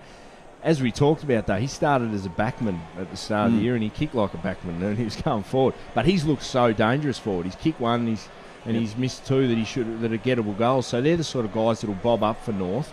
And might get underneath Glenorchy's guard, so they're going to have to be on top of that. As I said during the first quarter, North had a lot of blokes going through their forward line that are very dangerous when they go forward. Roosendale, Bannister, Walsh, you've Cox Goodyears, they all go forward through them and through the midfield, and they can create those mismatches. Massive amount of people at quarter time down at the huddles, wasn't it, guys? I don't think I've seen that for many a long year, but fabulous sight. Yeah, huge crowd. I just got the gut feeling, having seen the last few grand finals here, just got a gut feeling that it's a much bigger crowd than we had for quite a while. Down on the boundary line, we've got our boundary riders, Adam Child and Craig Boone, and they're going to give us all the information from the quarter time huddles. Warnie. Yeah, well, it's been a big crowd out here, as you've been saying. A lot of people around the huddles there, and I've just been with the North Launceston guys. And, yeah, it's really interesting message from Zane. A big thing for them. All year, every time we're out there, we're talking about the stoppages and those sorts of things, and they're their friend, and that's what they want again. Probably the biggest message to come is that they want to penetrate longer when they go inside, so inside 50 there, and keep up what they're doing, the controlling of the play, some of their stats that they roll with, their combo stats. They're very happy with how far in front they are with that. But I guess the biggest thing, staying composed, knowing what they're doing here on this day and this stage. And so they're all very up and about. There's good mood around the North Launceston guys. And Booney's just come from the Glenorchy. Yeah, the 2 key words there from Aaron Cornelius were surge and work. So they're looking at surge footy, which is basically keeping the ball moving forward and making sure the forwards reset every time there's a contest. And he was a bit disappointed that North had players free during that quarter, and so the emphasis is on working hard. Get your hands dirty, get out there, work hard, and want to win the contest. Again, still a little breeze towards the city end, and it's a beautiful afternoon still here at Aurora Stadium. Thanks, Warnie, and thanks, Benny, for that report. We're about set to go in the second quarter here, 103.7 FM City Park Radio and via the TSL live stream. Rick Fontaine. Very nice of the umpires to just wait for our boundary riders to go off the ground and give us a fantastic quarter-time summary. So thanks to the 2 gentlemen, the siren sounds, and Glenorchy to take a 4-point lead into the second term. Alex Lee doing the ruck work against Mitch Hills, and the ball's not going to come out of the centre circle in a hurry, and we're going to get a secondary bounce. And they've started Alex Lee in the ruck and pushed Rooser forward for that. So that's interesting to start with, that they'd get Rooser straight down there. I know he likes taking the first ruck tack. So, ball still there in the centre circle. They look to build. Strong tackle there by Lockhart. And we're going to get another ball up. The ball hasn't really moved anywhere in the opening 30 seconds. The second term. Big crowd at Aurora Stadium. 2 great sides. And North are going to come forward inside 50. Witkowski's there for North. Spills to him now. Witkowski can get on the right. Took a little bit long to get rid of the ball. And he's been pinged for holding it. He just delayed there a little bit, and he's paid the price, and Ben Reynolds gets a free kick for the Magpies. Jay Bowden deep in his defensive 50, kicks it out wide, good delivery, bounces over the top of the head there of Clinton French, who had a good start to the game. Clinton French kicked a goal in the opening term for the Magpies, and the ball's out of bounds. Centre wing position, railway side of the ground of Aurora Stadium. Just over a minute gone, no change to the quarter time score. Glenorchy leading by 4 points. Tapped down by Lee. Whitford's there over the ball. Ball comes free. Jordan Hayden there as well for Glenorchy. It's going to be a ball up. Brad Cox Goodyear. A little bit quiet in the opening term, but we know what he can do. He only needs 5 minutes to change the course of a game. And wearing him very close there, Braden Webb, the Glenorchy skipper. The ball very close to the boundary line, and it's going to be another ball up. So a scrappy start to the second term. Finchy, couple of minutes in. It looks like Mitch Rainbird, looks like Bowden started in the middle and Mitch Rainbird forward. So look for them 2 to swap, because Nan Curve's on Rainbird at the moment up forward. Both dangerous forwards. Hills roves his own tap there on this occasion. Heppel tries to keep it in play but can't. And it'll be a throw in. So Glenorchy into attack. About 65 around from their goal. Right in front of the railway stand there. in front of the big scoreboard, which shows Glenorchy 3 straight, leading North Launceston 2-2. Beautiful conditions at Aurora Stadium. Handball comes out. Hills to Dilger. Smothered off the boot. Alex Lee there as well. Taryn Thomas. Strong tackle. And we're going to get another ball up about the 6th of the quarter. 2.5 minutes gone. Dave, I'll give the play to you, mate. Let's see if we can get that ball forward. Yeah, let's see if we can. It's well populated over there. The wet area, I'm sure, over there in the next to the scoreboard. You see on the live stream, there's quite a number of patrons over there enjoying the sunshine. Comes out now with North Launceston trying to break clear, holding the ball. That was Dakota Bannister. Free kick, Glenorchy. Liam Smith kicks inside 50, looking here for Rainbird. Good defensive knockout there by Nan Curvis. Player tackle to the ground strongly by Muir. And it's going to be a ball up about 30 metres out from the Glenorchy goal. They lead by 4 points. Yeah, good forward pressure there by Muir. He's up and about. This could be his last game for Glenorchy, so he'll be giving it everything today.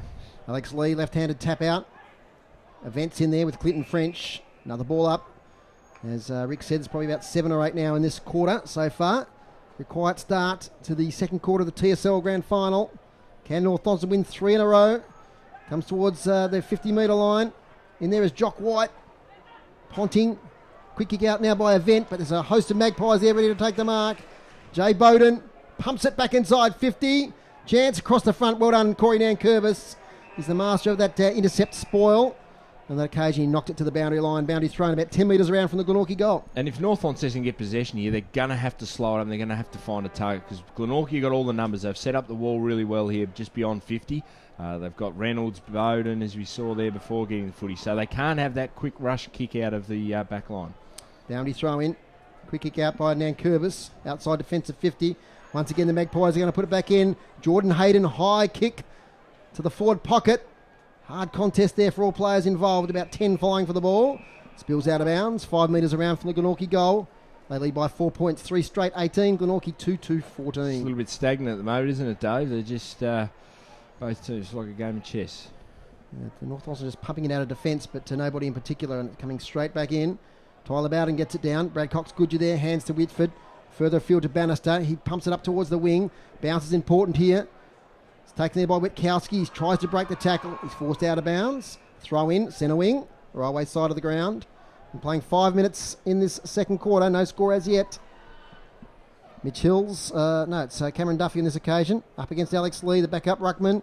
Gets it down to Braden Webb. He taps it to his own advantage. Picks it up now. Smart handball. Ends up with Jay Bowden. His handball is under pressure. Goes out of bounds centre wing. And another boundary throw in. Lots of stoppages in this term so far. Clearances to North Launceston 4-2 so far. Boundary throw in once again. Duffy and Lee. Cameron Duffy has the back position there. He knocks it to the front. Shark by North Launceston. Player tackled to the ground. The ball up. Centre wing. Glenorchy 18. North Launceston 14. Rick Fontaine. Bit of a hush over the crowd. 5.5 minutes gone in the second term. We haven't had a score yet. And the ball on the outer wing. Handball from Ponting. Finds Brad Cox-Goodger. There's time to swing onto that beautiful left foot of his. But it's a very, very ordinary kick. But slightly misreading it there was Jordan Hayden. Under a little bit of pressure, but the Magpie defence holds strong. And they'll come away through Josh Arnold. His delivery. And the ball intercepted. Chance now for Bennett. Kicks it forward. About 60 out from the north goal. Jay Bowden there. And plenty of play. Zach Burt. He takes him on. He might be penalised here. He is. Holding the ball. Free kick going Glenorchy's way. So a good strong tackle. They come in short. It's a good kick. And the mark's been taken there by Ben Kamarich. So he heads out wide, very wide. Mitch Rainbird using the body well. Might be a push though. According to the umpire it is, and it's going to be a free kick. Jordan Hayden's had a big game so far, Rick. 7 possessions, or 7 kicks and a couple of handballs, so he's doing well across half-back. He has started well, Jordan Hayden. And North come into attack. Deciding to stay down was Walsh. And here's another one, Benny Reynolds. He's been a good down game, back, hasn't he? He certainly has, Finchy. He's going to come inboard, and the kick's okay. And the mark taken by the big man in Duffy. So Duffy lumbers away. It's a handball. Back further in defence. Taken by Kamarich. who decides to kick it towards the centre of the ground. And North Launceston have got the numbers here, but they all spoil one another. Ball bounces unfavourably for Jordan Arnold. Good handball there by Ponting. Inside 50, good kick there from Event. That's Mark Walsh. Yep. And he's a chance from there, Rick. We can see him. We've seen him before from this sort of position. He Indeed. can definitely make the distance. He'll kick from probably right on the paint of 50. He is directly in front. And a chance for the first score. 7.5 minutes in the second term. A little bit of breeze behind him too. I reckon he'll launch onto this. So, yeah, as you say, beautiful kick of the footy, Mark Walsh. So Walsh moves in, approaches 50 from as good as directly in front, kicks. The distance is just there, but it's away to the right and through for one behind. So North Launceston 2-3-15, edge closer. Glenorchy by 3 points, 3 straight 18. Mark Walsh there's a great season with the Bombers. Boy from Hillwood. Kicked outside defensive 50 there. Caden Wilson goes the fly. He stays on his feet. Gets tackled. Big Ruse has got it. Handball's now to Witkowski. Witkowski's handball was to the advantage of Foon. Doesn't hit him on the chest though. He has to go and retrieve it. Thinks about a kick now. He does inside to attacking 50. Beautiful delivery there by Foon once again. Here comes Jackie Event on a sharp angle. Event for goal. Just across the face and through for a behind. Yeah, it was a great kick there, wasn't it? Yeah, he just had such vision there to pinpoint Event Foon. there in an attacking position. Great kick out there. Probably needed to do better with that kick. There was a few options at the top of the square he could have gone for. Jordan Hayden, former Mariners captain, along outside defensive 50. Now it falls over the back here to the advantage of Clinton French. He tries to tap it in front of him. He had more room than he thought. Chance now for North Launceston on the far side. There's Josh Arnold's on top of the ball there with Clinton French. And another North Launceston player will emerge from the bottom of the pack. That's Taylor Whitford. And you mentioned Jordan Hayden. He's free in Glenorchy's back line there, and that's the position they want him to play. He's got great skills, and they'll look to free him up and get the ball in his hand a lot. Mark Walsh tries to find Thomas by hand. Goes back and retrieves. It's now with Whitford. Over the shoulder free kick. It's North Launceston's free kick. Going to Mark Walsh. Fair bit of diving going on out there too, Dave, at the moment. Mark Walsh, right on centre wing. Thinks about switching it. He's going to go long though. It's close to the boundary line. Tommy Bennett's there. In fact, it's so close. It's over on the full, is it? Yes, it is. Free kick to be taken by Benny Reynolds. Getting towards the end of his career, still playing great footy. Some towering marks today. Former Devonport player. Son of a legend at Devonport, Chris Reynolds. Goes short and finds his teammate. He gets buried there by Taylor Whitford. That's Josh Arnold over there on the far side. Still no goal in this quarter, just the 2 behinds to North Launceston. Josh Arnold goes long up the line, close to the boundary line. It's going to be knocked over the line there by Nankervis out of play. It's North Launceston 2-4-16, Glenorchy 3 straight 18. And it looks like the matchup there with Reynolds on Witkowski. Both of them had a lot of the ball. Like Witkowski's getting a lot of the ball going forward for North, not making probably the impact he needs to. And Reynolds has just been plucking them out of the air all over the place. Hills and Lee. Lee gets the tap down. It's going to come back to him and he's going to kick it forward. Rushed. Witkowski in good position here. Drops what he probably should have taken. He's got a teammate over the back here. Chance for Connor Pearton. Ball breaks free. There's that man again, Ben Reynolds. He's been terrific this afternoon. And he's in a bit of trouble Arnold, there. you're gone. I think Josh Arnold is holding the ball. Terrific follow-up work from Connor Pearton. He's on a really tight angle here. About 45 from goal. Left footer. He looking needs for to find options. an Goes option. short. Yep. And it's a good one. And the mark is taken by Walsh. It's about 10 metres closer, but still tucked up there in the left forward pocket. Josh Arnold there hovering as well. And the man on the mark, Jordan Arnold. 6 in 5, 50s to 3 in this quarter for North Launceston, so they're still dominating play. About 30 metres out. North Launceston looking for the opening goal of the term.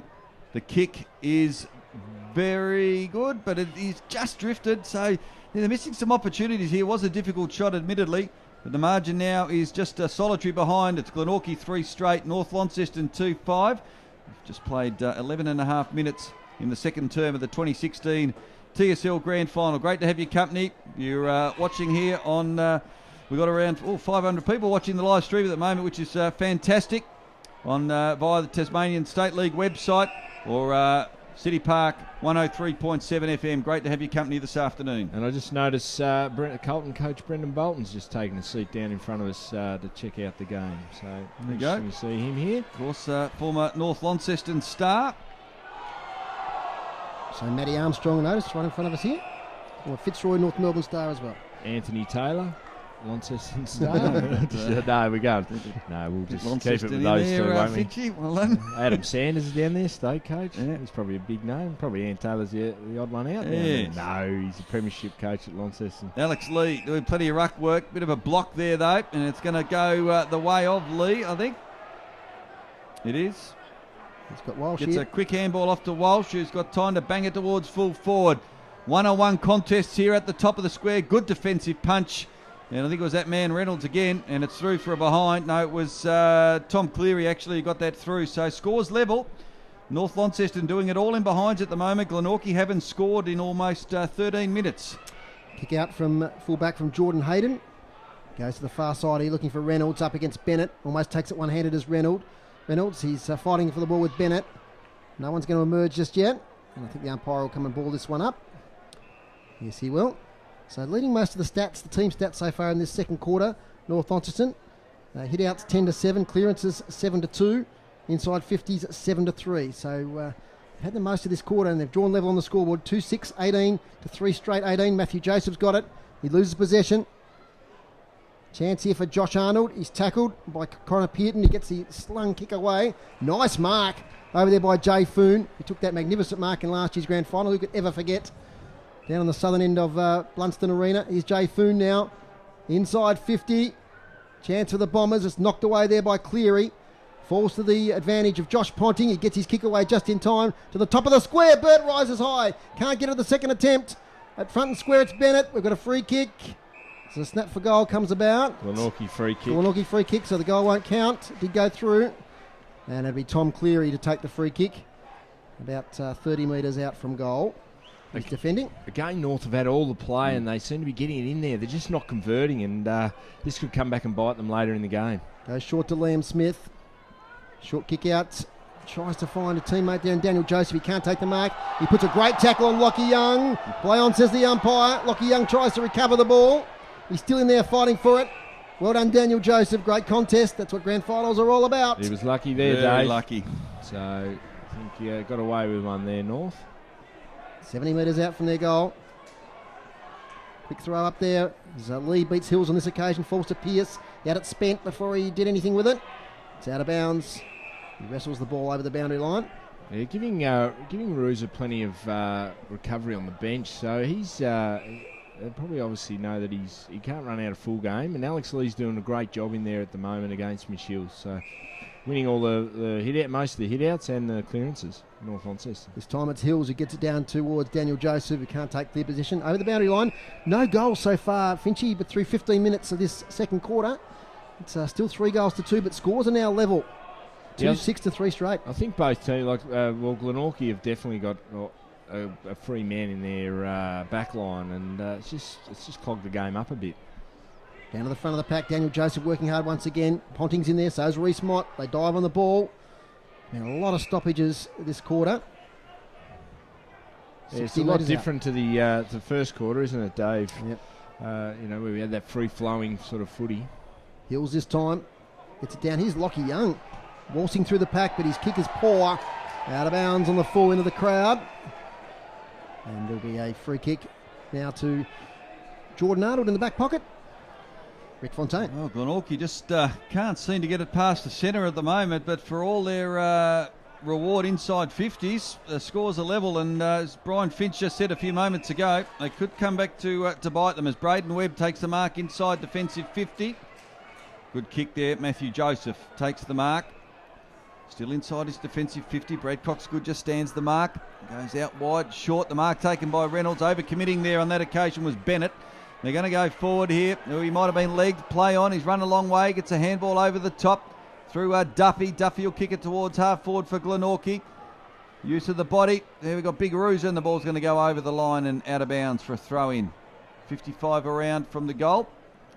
Ground bathed in beautiful sunshine, about 16 degrees in Launceston. We approach 17 minutes in the second term. Scores level in the TSL Grand Final for 2016 from the throw-in. Duffy gets a tap down. Cox Goodger, the chance. Arnold, he's going to get a free kick. Oh, Tiggy touch with a little free kick there. Goes the way of North Launceston. Now, Brad Jay Cox, Lockhart's Goodger. all by himself down here at centre half forward, and Glenorchy haven't picked it up yet. Bert just came off and he came on. So kicks towards hugging that boundary line. And a good mark taken by Ben Reynolds again. He's been tremendous this afternoon. Had a great opening half. Jordan Hayden takes the mark, comes short, looks for and finds Jordan Arnold, who's been told to play on now. Now he's got a problem, but he sizes it up pretty well. Comes short and finds Jay Bowden. He'll come out wide. Daniel Muir has time to get a handball over the top in the centre wing position. Here's a chance for Cameridge, who kicks it towards centre wing. Mitch Rainbird in front. Good use of the body. Ball spills towards the boundary line and taken over and out. And it's going to be a boundary throw in. Corey Nankervis is escorting the ball over the line, right in front of the North Launceston interchange bench. Boundary throw in. Brad Cox Goodger comes off for a break. Dakota Bannister, haven't called his name too much in the opening quarter and a half. It spills over the back. Here's a chance for Pitt and meeting ball. Oh, solid bump. Good work comes out here. Ponting gets a handball. Taryn Thomas ducks, weaves, comes inside 50, kicks towards full forward.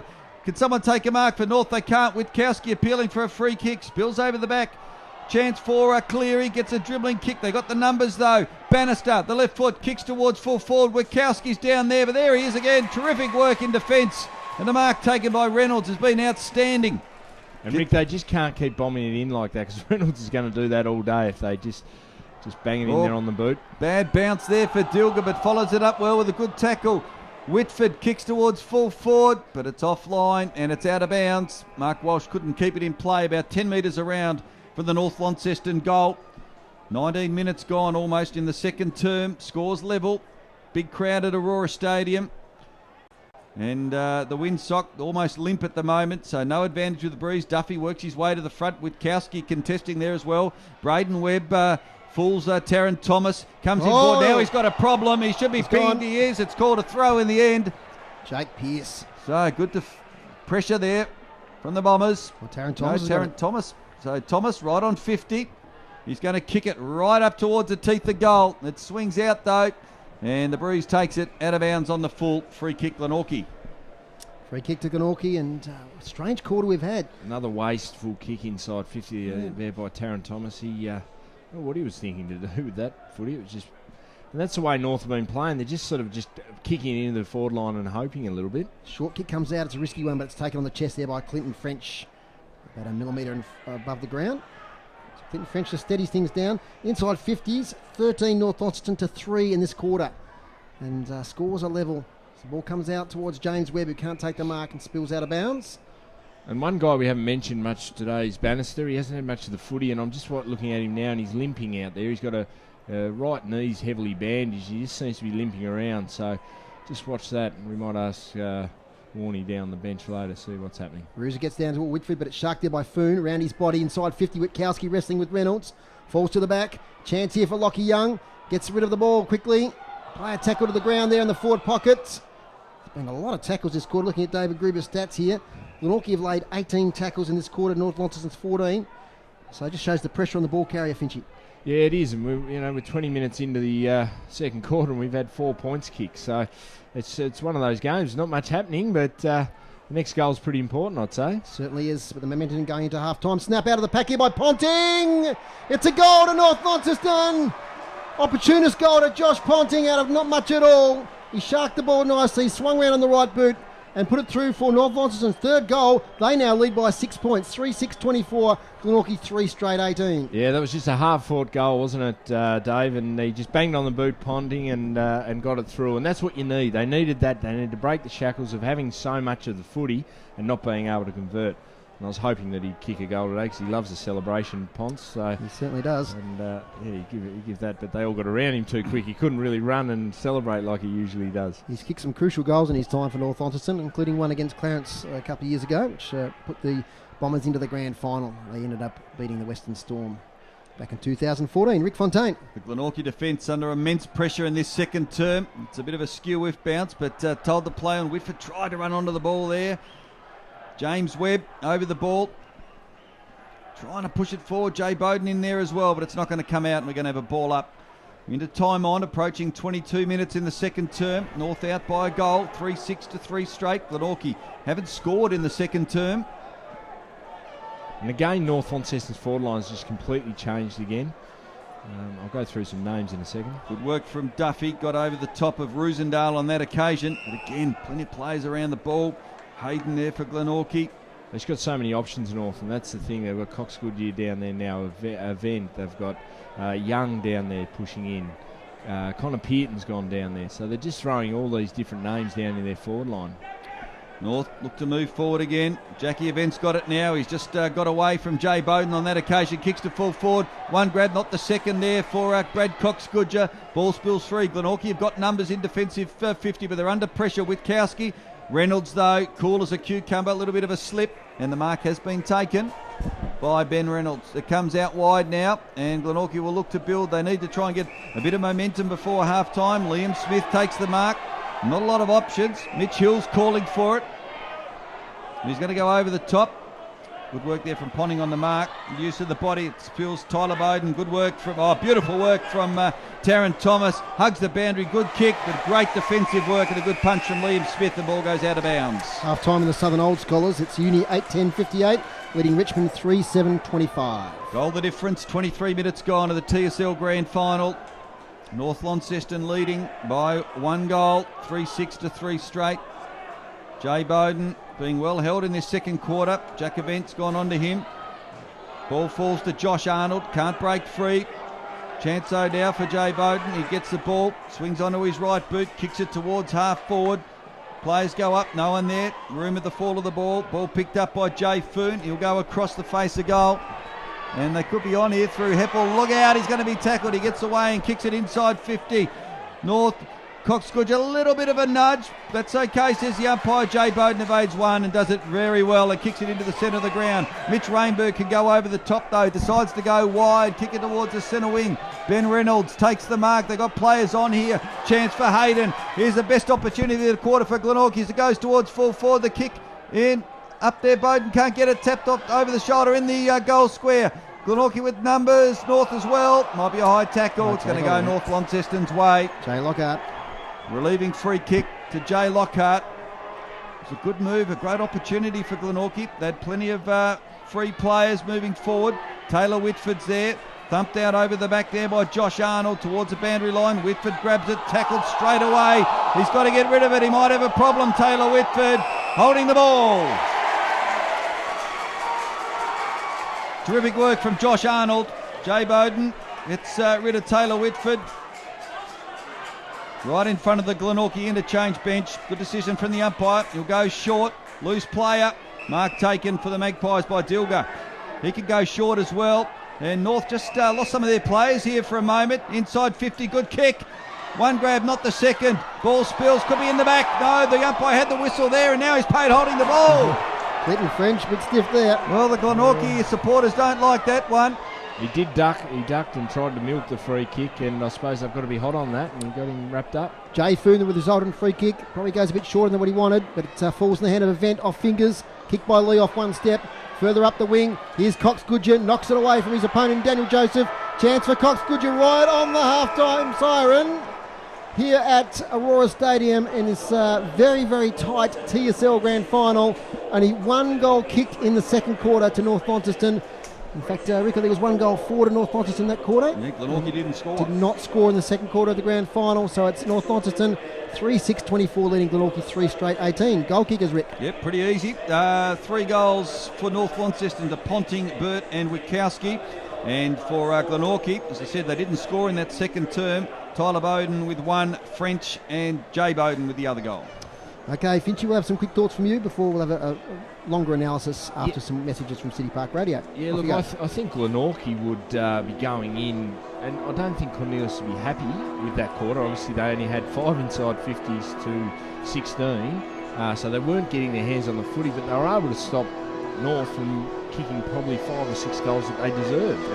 And North, they're going in, they look pretty pumped up and stuff, but I reckon though that quarter, they might come back to bite them a little bit because they had all the momentum, they had all the footy in their forward line just for 1 goal for.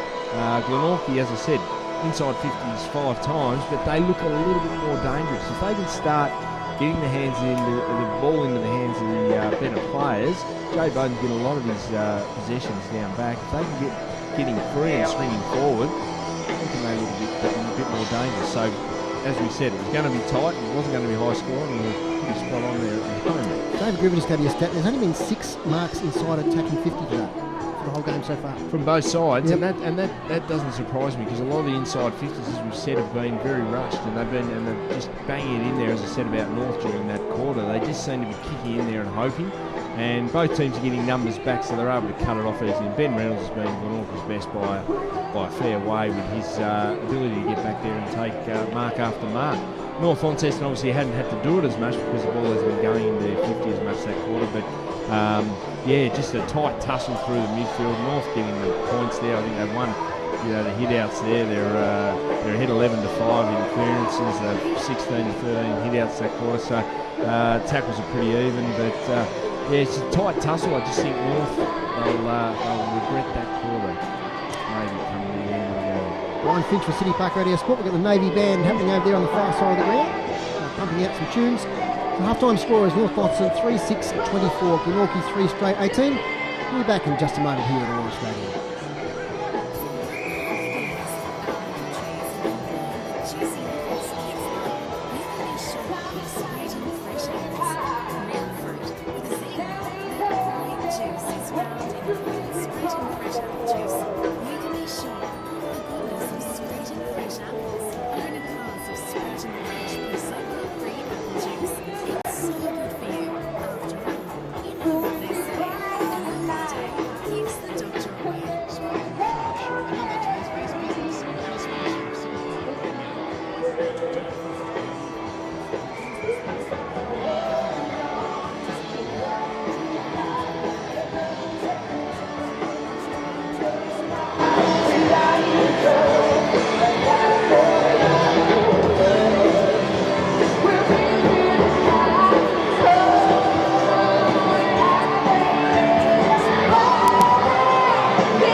Welcome back to Royal Stadium, and it's half-time in a very tight, intense TSL Grand Final. It's North Launceston at 3-6-24. Glenorchy 3 straight 18. Just some of the team stats to half-time, and the hit-outs have gone the way of North Launceston, 28-23. Clearances, North Launceston leading 24-12. Inside 50s, 29-14, North Launceston's way. Tackles 36-38, very even, and the free kicks are 14 to North Launceston, 16 to Glenorchy. As far as individual stats are concerned, great first half from Jordan Hayden from Glenorchy. He's had 8 kicks, 2 hand passes and 2 marks. Braden Webb has had just the 6 possessions with 2 marks. Jay Bowden, 12 possessions with 6 marks, and of course a goal also to kick off the game with. For North Launceston, Brad Cox-Goodger, 7 possessions, Taylor Whitfield 8, Mark Walsh 8, Dakota Bannister 7, Jay Foon 10, and Taryn Thomas 9 kicks and no handballs to this stage. So a lot of those key stats, Lynchy, they're well up the North Launceston team, but they're only up by 6 points on the scoreboard at half-time. Yeah, as we were talking about there before, I think they just wasted a few opportunities there North, and they might have just left the door open there for Glenorchy, because they could have kicked away about 5 or 6 goals there with all the play that they had, and their inside 50s, as we say, they smashed them 16-5 in that quarter without the impact on the scoreboard. So Glenorchy, as I say, they'll go in, they'll think, right, now we've got to get back to what we know, we need to get the ball in our hands and get it going forward. Look for Jay Bowden to go forward and maybe sneak a couple of goals. And I'll tell you what, two or three goals today by any individual player could win the game. It's so low scoring. We've only seen 6 goals for the day.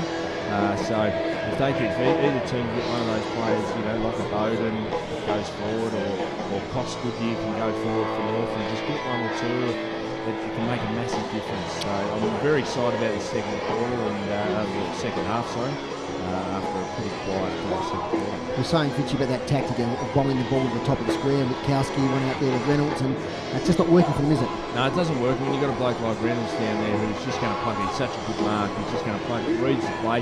You can see he's just he's moving back off Witkowski. Witkowski's been dangerous and big at playing footy, but not using it. So he's just sucking on, prepared for Witkowski to get the ball. I think he's had a lot of the footy, but just hasn't used it well going forward. And a lot of the time he's direct opponent in Kenny Reynolds. Okay, looking out here, Rick, isn't it great to see what a massive kick-to-kick we've got happening here? Haven't got a crowd figure yet, but probably looking at around 5,000 to 6,000. It's been a great atmosphere, and a lot of people have travelled up from the south of the state. Plenty of Glenorchy supporters here, and Clarence supporters as well, and I tell you what, the Royal Navy Band over there are sounding pretty good as well. They're right into it. Look at them. They're dancing away and pumping out the tunes on a beautiful afternoon here in Launceston. But terrific to see a great crowd here, and look, both sides, they're right in it. I mean, it really is wide open. I know North have had 9 scoring shots to 3, but Glenorchy are such a good side, and the third quarter, the premiership quarter, Finchy, the cream usually rises in the second half, and on a grand final day now they've sorted each other out for the first half. But do you sense it could open up a little bit in the second half? Yeah, I think it could. I think this could be the quarter where it does open up. That was as I said, it was a bit like a game of chess that quarter, especially at the start of it. There wasn't much action at all, and then North started to get their hands on the footy and get the ball forward. And as I've said before, they just couldn't convert on it. Now, Glenorchy, if they can get the momentum back into their favour, they look that little bit more dangerous going forward. They seem to be able to pick out those blokes like your Newers and your Tyler Bowdens. If they can throw and they can free up Jay Bowden, they've had to throw him back obviously and around the footy because he is such an important player. They need 2 of them. But if they can get him to swing forward and snag a couple, I reckon it could open up, and whichever team gets the momentum swing and uses it, takes it to their advantage, could end up being the 2016 Premiers. Have you seen the ruck contest, Richard? I've seen it probably North's favour. I think Alex Lee's gone in there and done a fantastic job in Rouge's needed a spell, and he has spent a lot of time forward and spent a lot of time on the bench. So Alex Lee stepped up there, and probably Mitch Hills just he's had to do a lot of the work himself, being cut out by Duffy a few times, but he just looks like he's labouring around out there a little bit, and he's towards the end of his career, big Mitch Hills, and he doesn't cover the ground as well as he used to, so it'll be interesting to see how that goes in the second half, because as we know, Alex Lee's athletic and fit, and he'll be able to run out the game. Duffy's the same for Glenorchy, so it could come down to who rotates for their best in the second half. Half time here at the Royal Stadium, North Launceston 3-6-24, Glenorchy 3 straight 18. I think that half time might just reflect a little bit on the season of TSL footy. It started in interesting fashion with Prospect Hawks only be able to field a development league side and going back to 9 teams.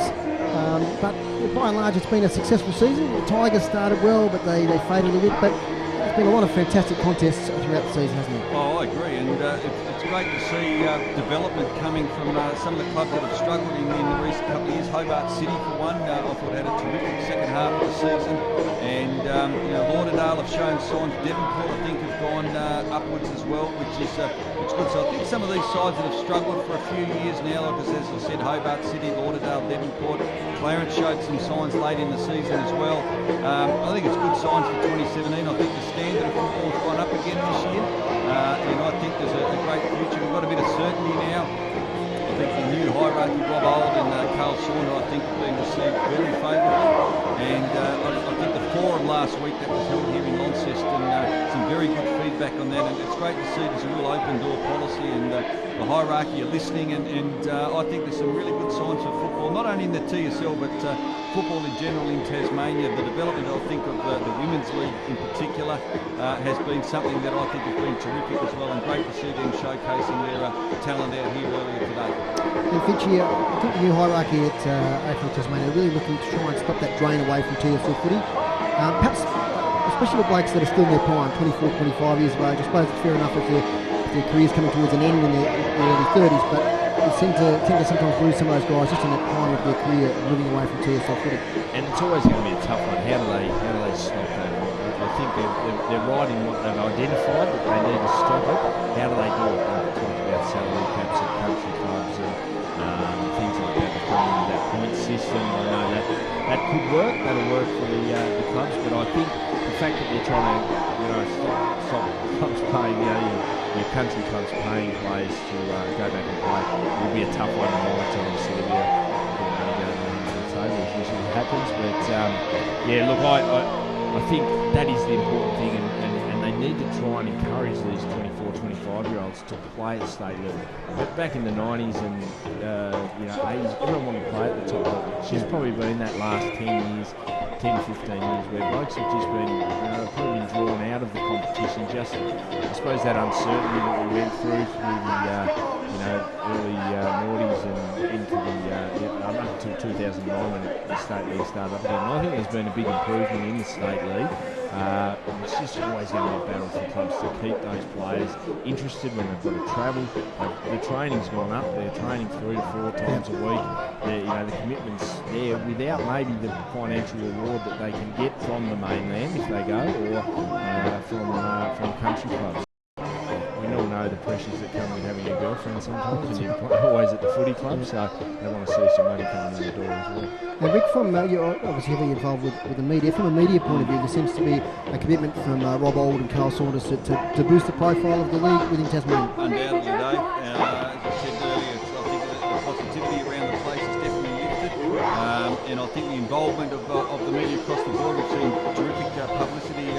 Certainly living here in Launceston, there's been a lot of promotion about the TSL, and what's good to see is we're seeing it from both angles. We're not seeing the Hobart North, we're seeing both sides getting good coverage, which I think is really positive. Great to see so many people make the trip up here today. Of course, North deserved the grand final at Aurora Stadium, and they won their way through from the second semi, and I agree. I think there's good atmosphere here today. We've got the band pumping out, we've got hundreds of kids, we've got all Auskick going on as well, and we've got about another 300 people kicking kick, the old-fashioned kick and kick with mums and dads and uncles. Paint the picture of the Navy band. They're not just singing, they've got choreographed routines for the singers. It's fantastic and really entertaining the crowd here at half time, a lot of whom are on the arena, and I think that's great too, that we don't fence off the arena. We allowed the youngsters from all ages here, from 1 or 2 year olds right through to grandparents, allow them on the surface of Aurora Stadium. Undoubtedly, and Brendan Bolton there doing discussion just in front of us. As we mentioned, Matty Armstrong and Taylor and Adam Sanders down there as well. But, they're pumping it out. Beautiful weather here this afternoon, and I can't wait for the second half. It's going to be very interesting what's going on in the room hearing from Bonnie and Bernie if they've been allowed in. I think I've got a bit of a rumour here that Bernie might not have been allowed in the Glenorchy rooms. We'll hear in just a moment. But the score here at half time is North Launceston 3-6-24, Glenorchy 3 straight 18. Time for another break here as the umpires enter the arena. We'll be back in just a moment.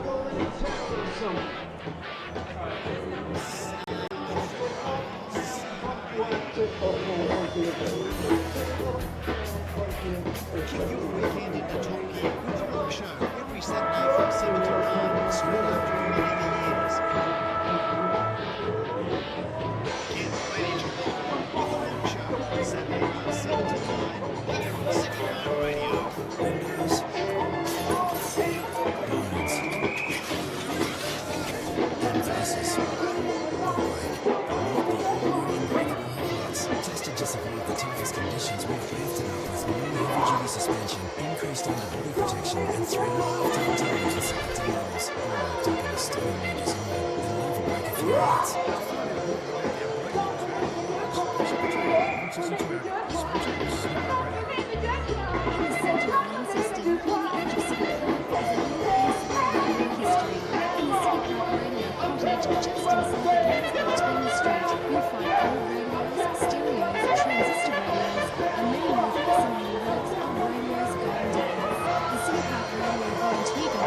Show you through the collection and take you on a tour of your community radio station. All for a gold coin donation. Radio history brought to life. Part of your community. City Park Radio. Listening to great TSL action. City Park Radio. Welcome back. It's half-time here at Aurora Stadium. The umpires are back on the ground and so are the two teams. North Launceston 3-6-24 lead at Glenorchy 3 straight 18 at half-time. And goal kickers to half-time, North Launceston, Josh Ponting, Zach Burt and Stephen Witkowski. And for the Magpies, Tyler Bowden, Clinton French and Jay Bowden are the goal scorers. So low-scoring grand final. And the patrons are now being asked to exit the arena. We're about to get underway very soon for the second half. We'll have Adam Child and Craig Boone in just a moment. I can see Booney down there adjusting.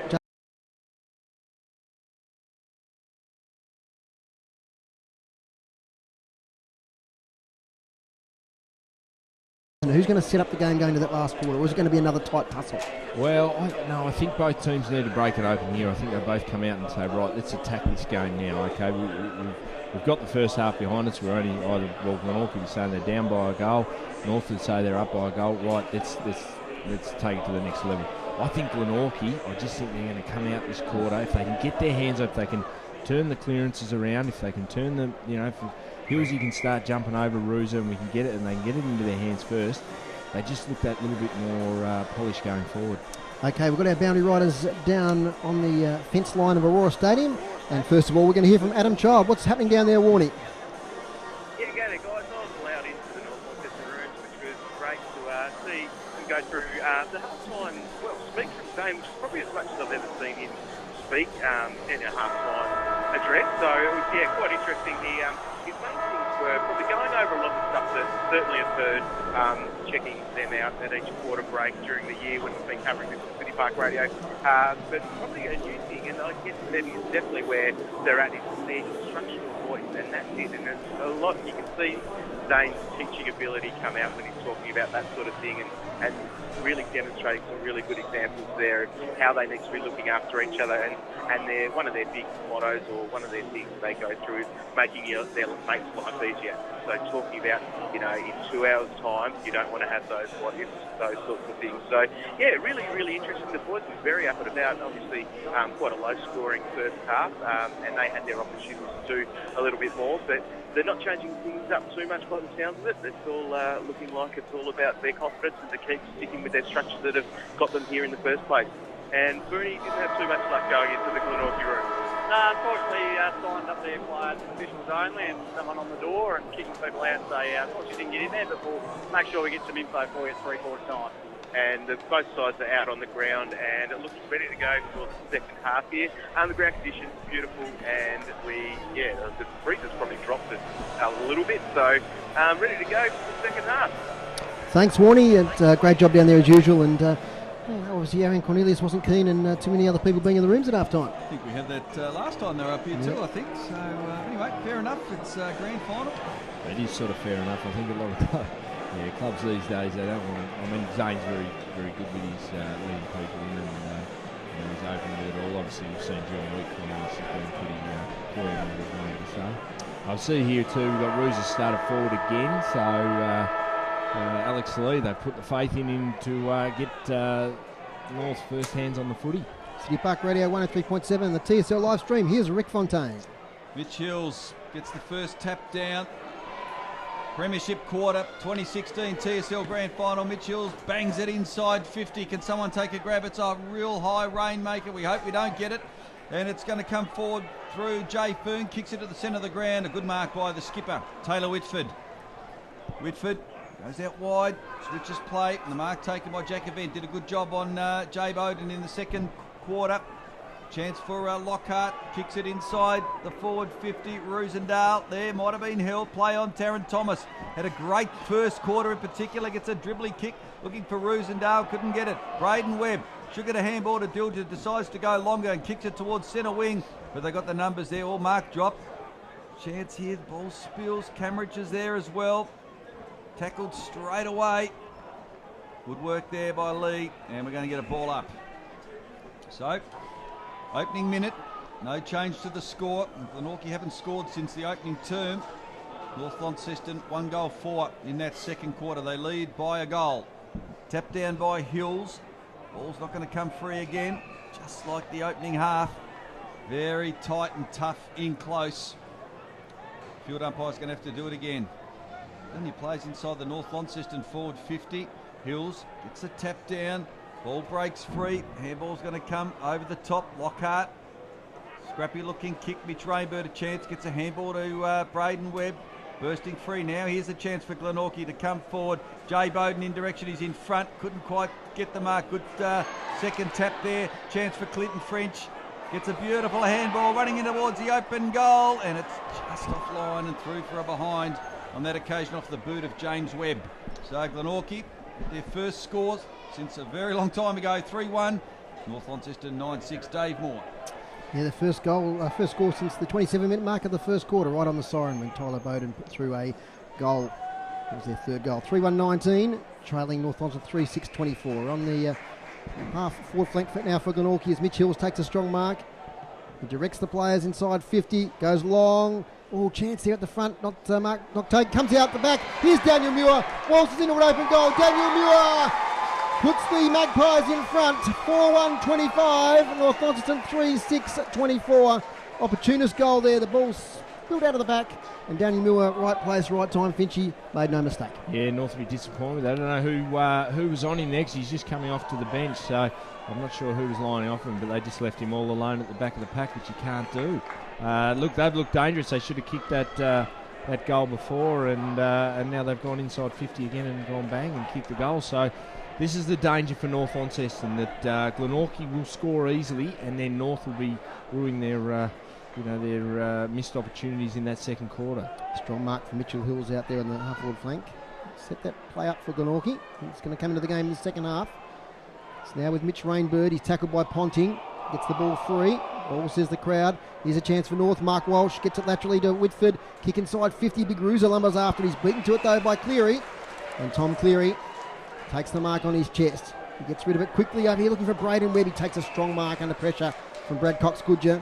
Kicks outside defensive 50 now to Daniel Joseph. He takes the mark on his chest in front of Pearce.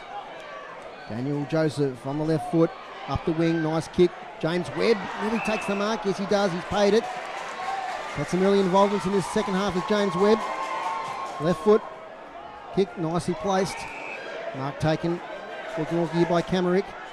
He goes inside 50. High kick. Looking here for Jay Bowden in front. Nankervis knocks it away. It's taken by Taylor Bowden, and it's kicked over towards Clinton French, who makes no mistake for Glenorchy from about 10 metres out on a slight angle. And good work there by the Glenorchy forward line. It was knocked away from Bowden by Jay Bowden by Nankervis. But the fall of the ball was Tyler Bowden. Got it to French, who converted for Glenorchy. It's his second goal, Clinton French. 5-1-31 Glenorchy, North Launceston 3-6-24. And the thing, Dave, the last few times they've gone in, they've gone to Bowden, and he hasn't taken the mark, but he's put them under so much pressure, and these little coming forwards are able to get there and get to the fall of the ball and kick goals. 2 easy goals for Glenorchy. This is a danger time for North. Real spring in their step. Rosendale taps it down, running onto it is Whitford, who decides not to pick it up, but kick it off the ground. It goes about 2 metres. They need to respond here. Great start to the third quarter. Here's a chance. Walsh kicks it towards full forward. Could it beat it? Go over the head? It does. And good work by Cleary. Off hands and out of bounds right next to the left behind post. Again, though, Rick, a bad forward entry, I reckon, there by North. They've just gone deep into that pocket. They're just not getting into the dangerous positions. So they're getting their hands on the ball again. Their forward entries just letting them down. Witkowski, Duffy. Witkowski gets it down. It's going to beat all comers over the line, and we'll have another boundary throw in. Yeah, they've come out with a real spring in their step, haven't they? It's like they've got a bit of a rev up. They're finding loose players. They're running fast. Mitch Rainbird's in the centre, having some influence as well.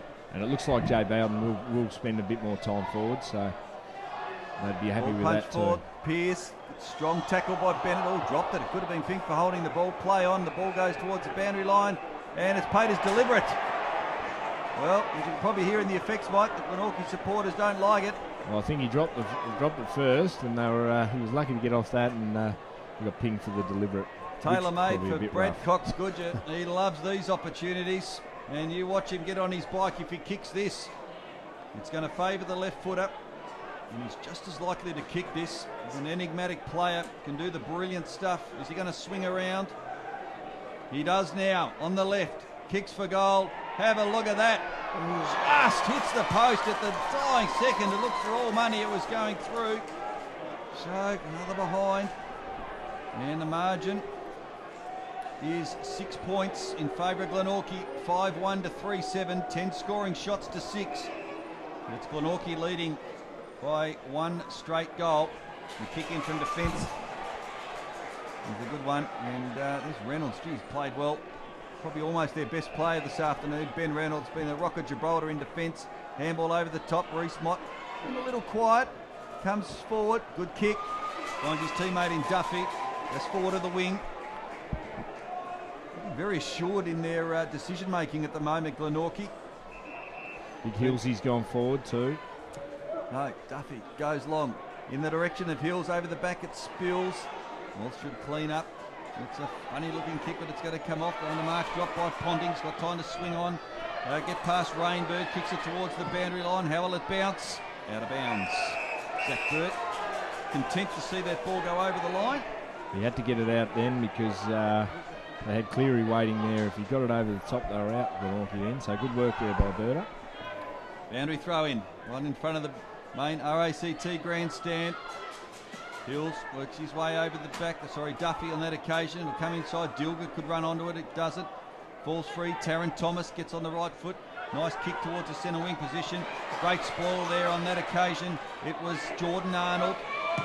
Back with Reynolds. Kicks it towards half forward. One-on-one contest. Good use of the body. And the mark taken by Foon. Jay Foon takes the mark.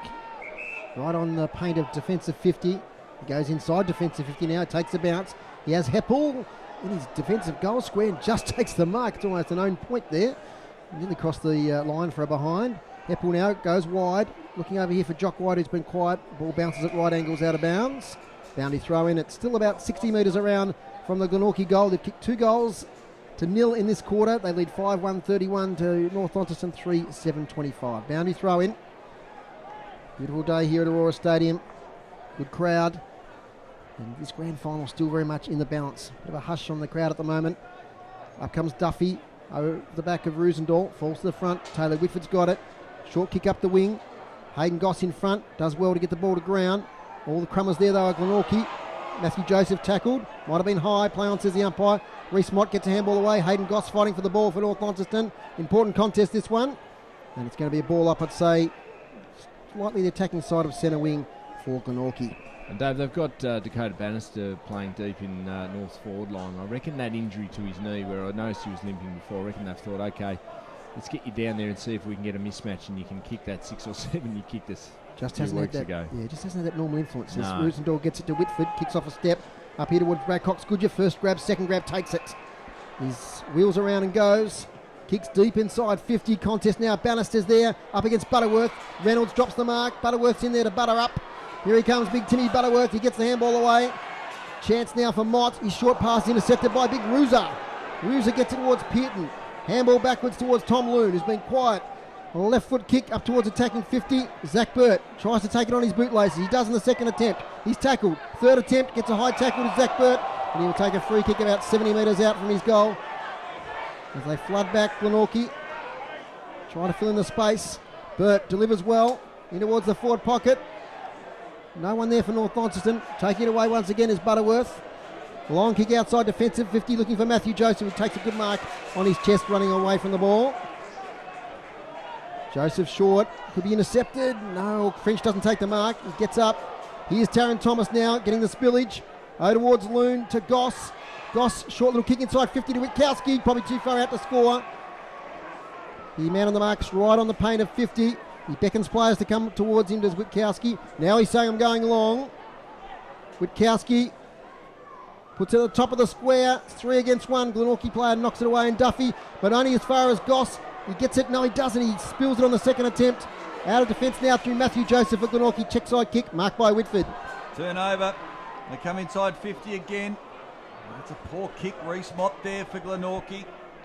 Can't take it. Plays all around the ball. What's the umpire going to pay here? He's going to say, give it to me.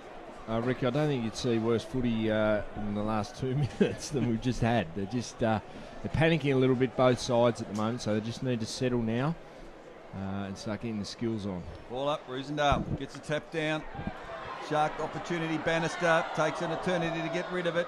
Reece Mott gets a little left foot kick, still inside forward 50 for North Launceston.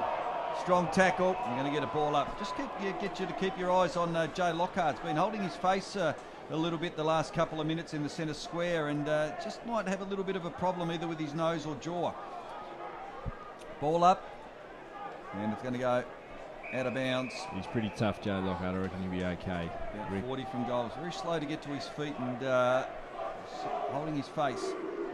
But no trainers with him at the moment, so hopefully all good for Jay Lockhart. Tyler Bowden getting some work there on the bench at the moment from the throw-in. Beautiful roving from Whitford. Kicks rushed, very rushed, and out of bounds on the full. He had a bit more time then, I think, Rick. He just threw it on the boot, and he had a little bit more time. It was a great tap by Ruza. What a great kick from the resultant free kick. Opportunity here for Pearce near the boundary line and taken out. Strong tackle. Mark Walsh in the contest. Boundary throw in. 60 around from the North Launceston goal. Just the one behind in the opening 12 minutes. It's like the second quarter in reverse. Rosendale, good handball. Taron Thomas somehow gets out. Handball. Jack Event's going to try and run onto this one. Ponting there as well. But taken out and over the line by Daniel Joseph. Another boundary throw in just inside the 50 for North Launceston. One of the CUB stand. Plenty of North supporters down there. North Launceston still winning the clearance, boys. 7-2 in this quarter.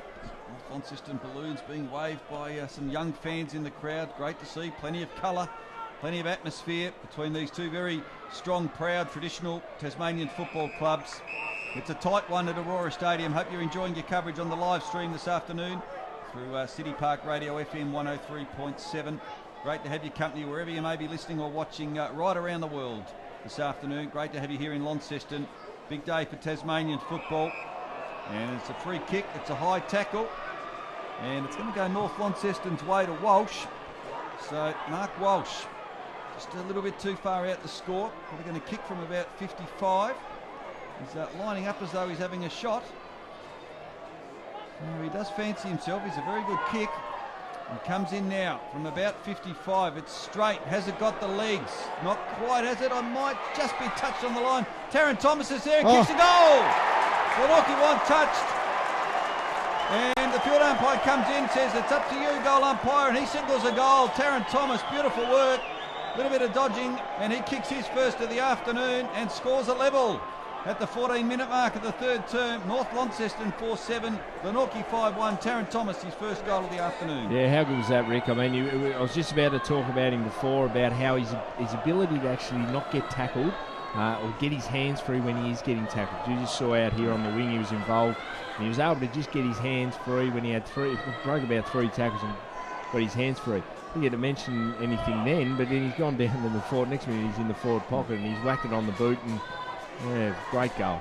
It's a thriller in the TSL Grand Final. Scores a level 15 minutes into the third quarter. Here comes Jay Bowden, getting the ball forward, but taken there by White. Gets it to Event. Event on the defensive side of the wing.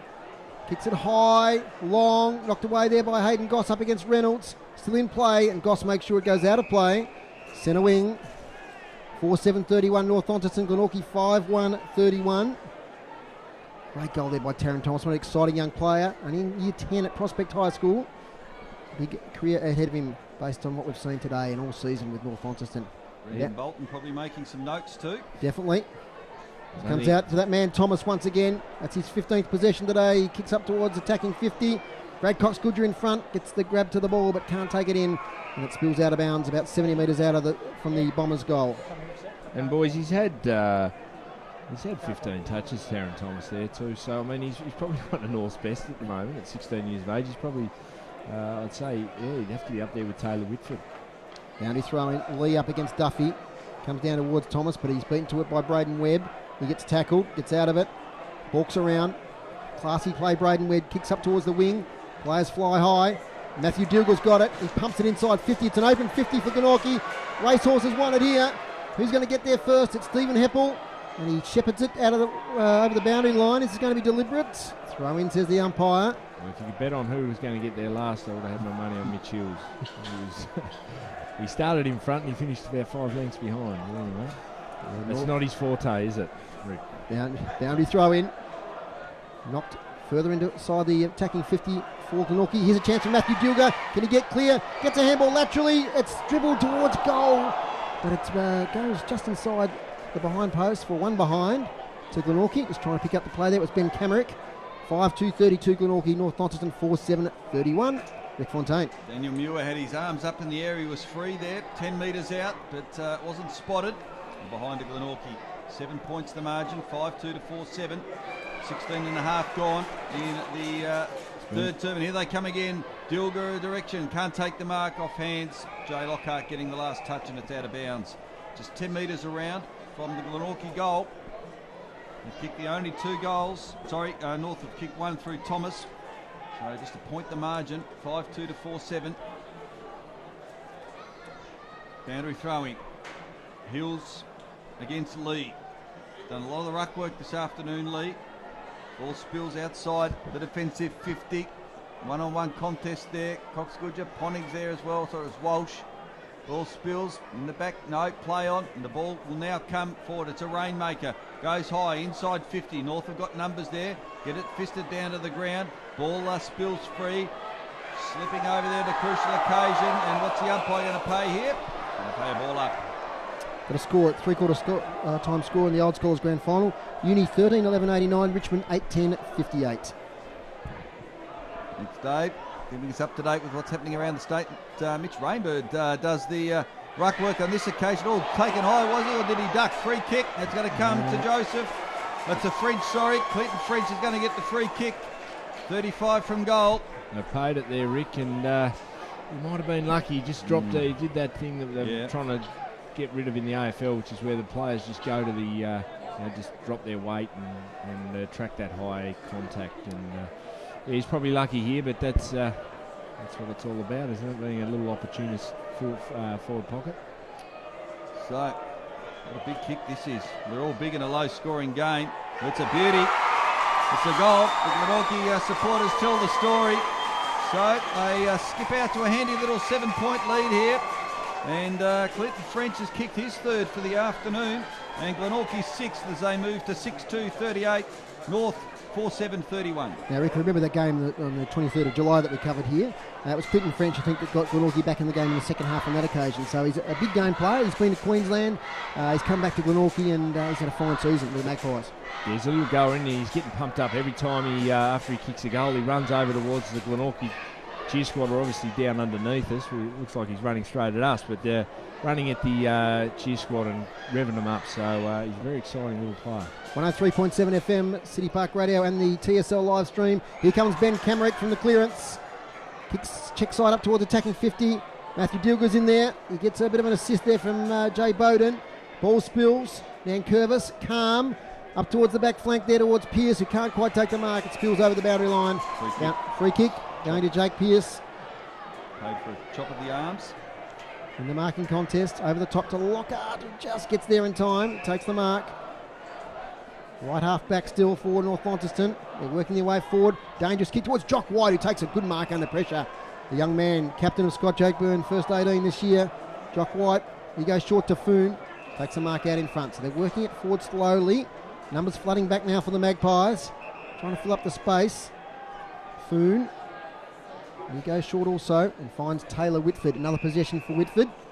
He's up now to 14 kicks, 2 handballs in this game. He holds play up here. Slow build up. They trail by 7 points at the moment, the Bombers. Goes up towards attacking 50. Over the back. Cleary makes the spoil. Falls to Rainbird. Back to Mott. Kicks off a step. Lacks a fortune. French can't mark, but he's got the recovery. Boots it torpedo style inside 50. Here's Mitch Hills once again up against Heppel. He's going to win this one, Mitch Hills. Does he have a shot? No, he wheels around.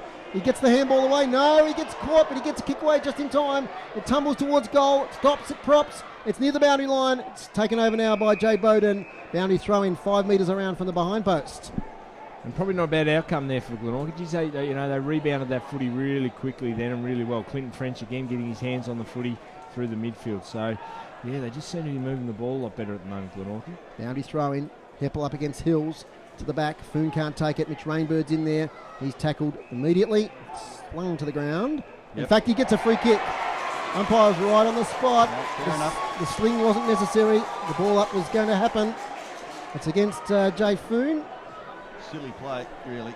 I mean, the umpire's right there. He's already made the decision that it's going to be a ball up and then you sling him to the ground. It's that's a coach killer. Apologies, that was paid against Brad Cox-Goodgie there.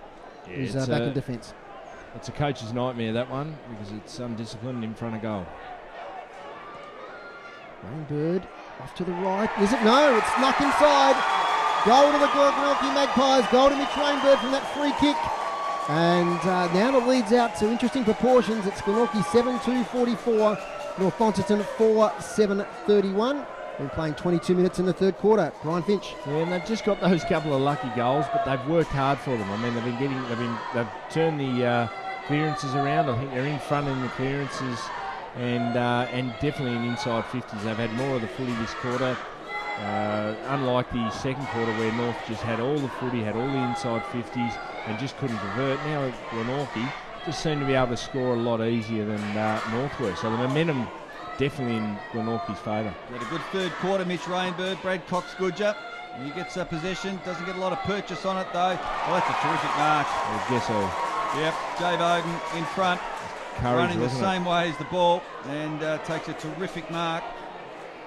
And one of the North Launceston players in real trouble. He's got the arm up, and the play's going to be held up here. I think he might have a broken leg or something, knee, or doesn't. Might have copped very accidentally the full weight of Jay Bowden as he took that courageous mark. And the trainers and the runner are out there, and yep, they've called for the stretcher, and it's really unfortunate. Can't quite pick up who the player is. Is it Lockie Young? Ponting's wandered in there just to check it out, and a real hush has come over the crowd. He was in the contest. The umpire's right on the spot and held up play straight away, no hesitation.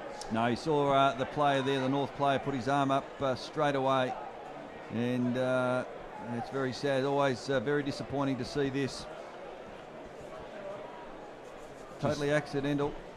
Well, just the courage of Jay Bowden then, just running back with the flight of the ball and jumping out. It's very a little bit Nick Rewalt-like, and that's what happens. I mean, you go at the ball like that, you can end up hurting the opposition with your intensity and attack on the footy. So hopefully he's okay down there, whoever it is. I can't see Lockie Young out. I've got my suspicion, Lockie Young down there on the bench. I've got my suspicion, but I don't want to say to worry any families out there watching our live stream, which by the way is up to 700 people at last look, currently watching the TSL live stream. So great support for Tassie footy.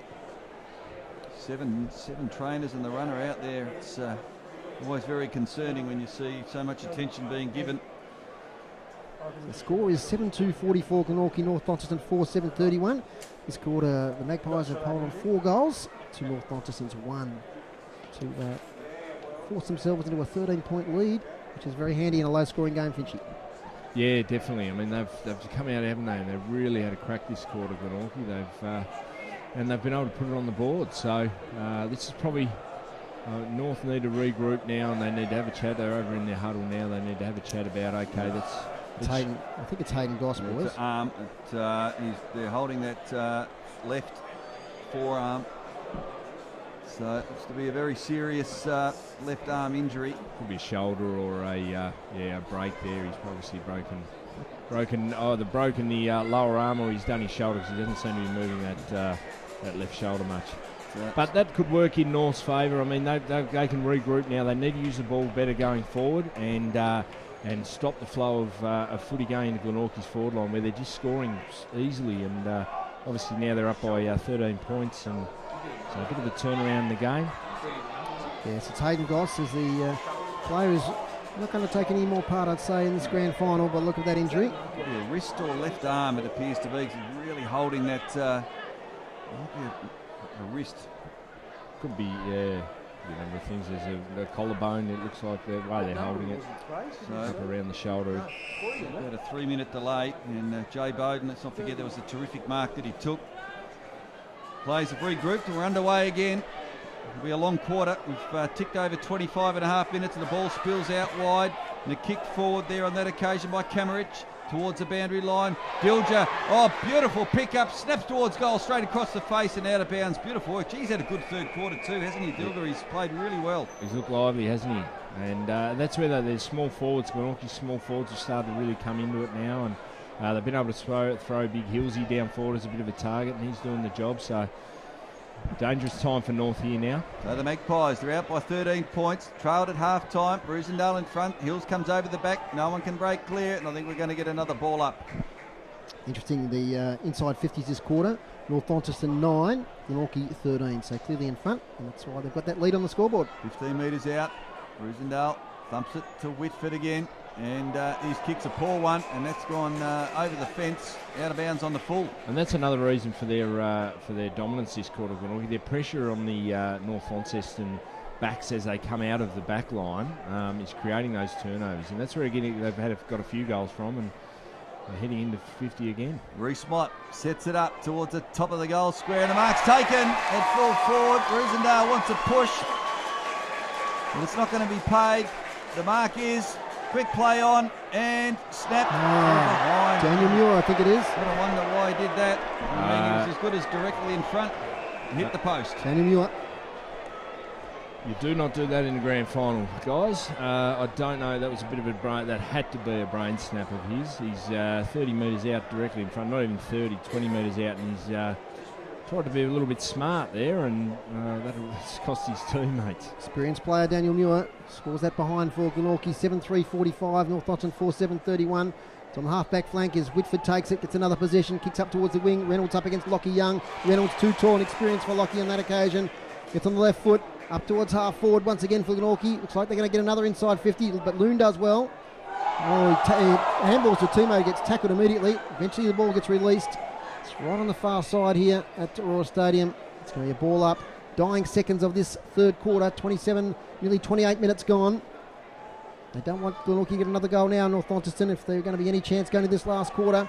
Here they come again. A great tackle laid on the opponent there by Ponting. Handball's not a good one, comes out now, chance by Tommy Bennett, who's been quiet.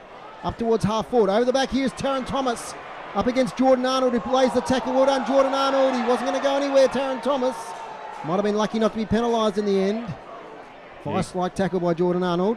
Good tackle there, great tackle. So here's North's chance. Ball up, right on attacking 50, falls to Mott, gets it to Jay Bowden. Inside out, kick up the wing.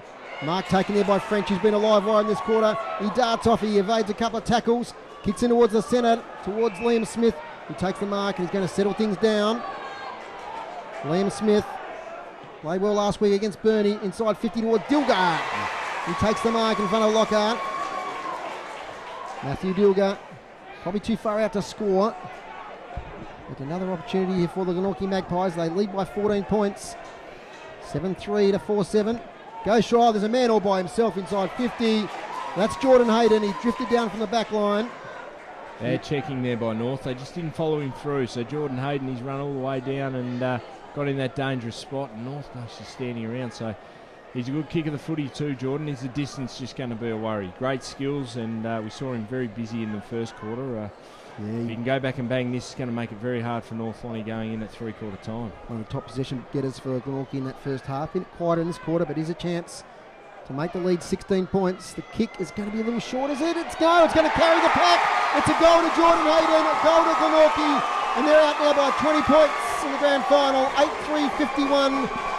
North Launceston 4-7-31. And that's the first goal of the day to Jordan Hayden. Yeah, fantastic, and to push down like that, find the space and be able to give, because I think Dilger was a bit too far out, and we just waited, and they've become more patient now. They're just using the ball better. They're not rushing it, whereas North's inside 50s, when they're going inside 50, they're rushed. They're just banging it in there, not getting into the right spots. Glenorchy have been able to settle when they get the ball into the good players' hands. They've been able to use it, and the results on the scoreboard. 30 minutes gone in the third term. Glenorchy out by 20 points. It's a poor bounce, and it's going to come back. A long quarter. Of course, unfortunate injury to Hayden Goss. We'll get the report at three-quarter time from our boundary riders. Hills gets up high over Rosendale, beautifully sharked. The handball will come over the top to Jay Bowden, who's in the centre. Gets on the left foot, gets plenty of purchase in the Dilger direction, who makes a good contest. Nankervis, free kick for a push. And it's going to come back to Lockhart.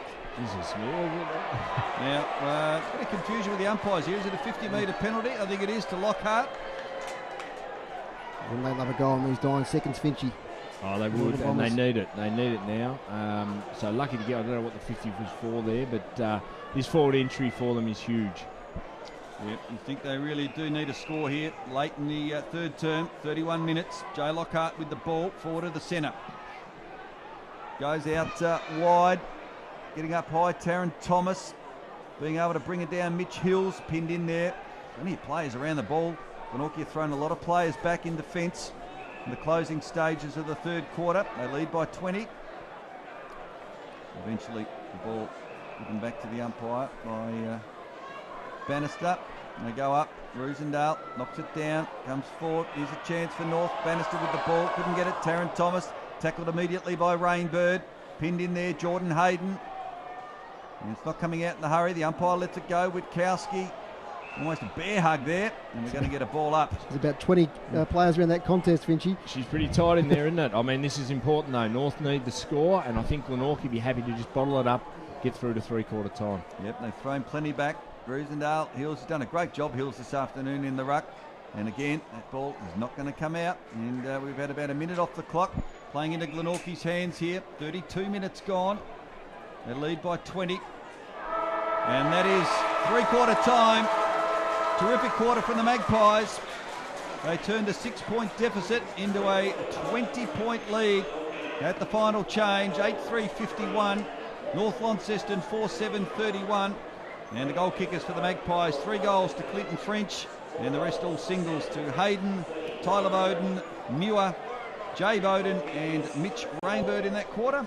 Whilst for North Launceston, their 4 goals all come from individuals: Ponting, Burt, Witkowski and Taron Thomas. A 5-goal to 1/3 quarter in the favour of the Magpies. It's them, sees them in the ascending position going into the last quarter, and maybe they will be TSL premiers for 2016. It remains to be seen. We know that North Launceston Finchy will never give up. They won't give up, and they're on their home deck, and they need a lot better quarter. If they want to make a game of this, they need a lot better quarter than that one that they just had. So as we were sort of talking about at half time, they, you know, the missed opportunities in the first half did come back to cost them, because Glenorchy made the most of the opportunities there. Their forward line seemed to be working a lot better. They were able to hit those targets. We haven't seen that many marks inside 50, but Glenorchy were able to do it pretty easily in that quarter, and yeah, they've got the lead that, well, I mean, on a day like today where it's not very high scoring, it's worth a fair bit, 20 points up. So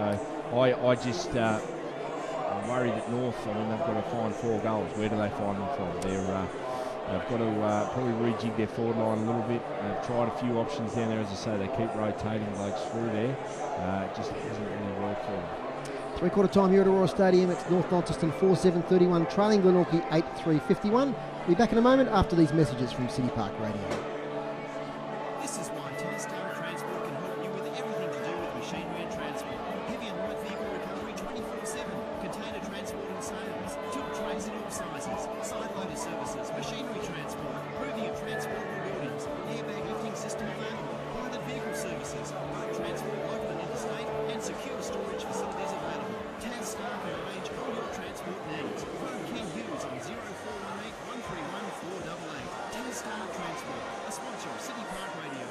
Here on Community Radio is governed by the Community Broadcasting Codes of Practice.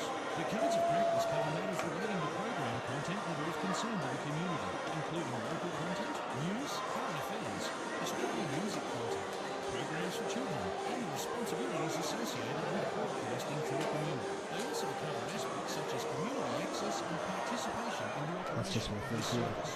Copies of the codes are available from the Community Broadcasting Association website,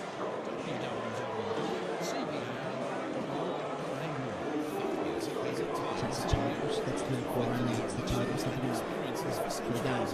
Discover the world of folk music on City Park Radio with Six String Belief. From traditional to contemporary, Six String Belief is Launceston's only locally produced folk music radio program.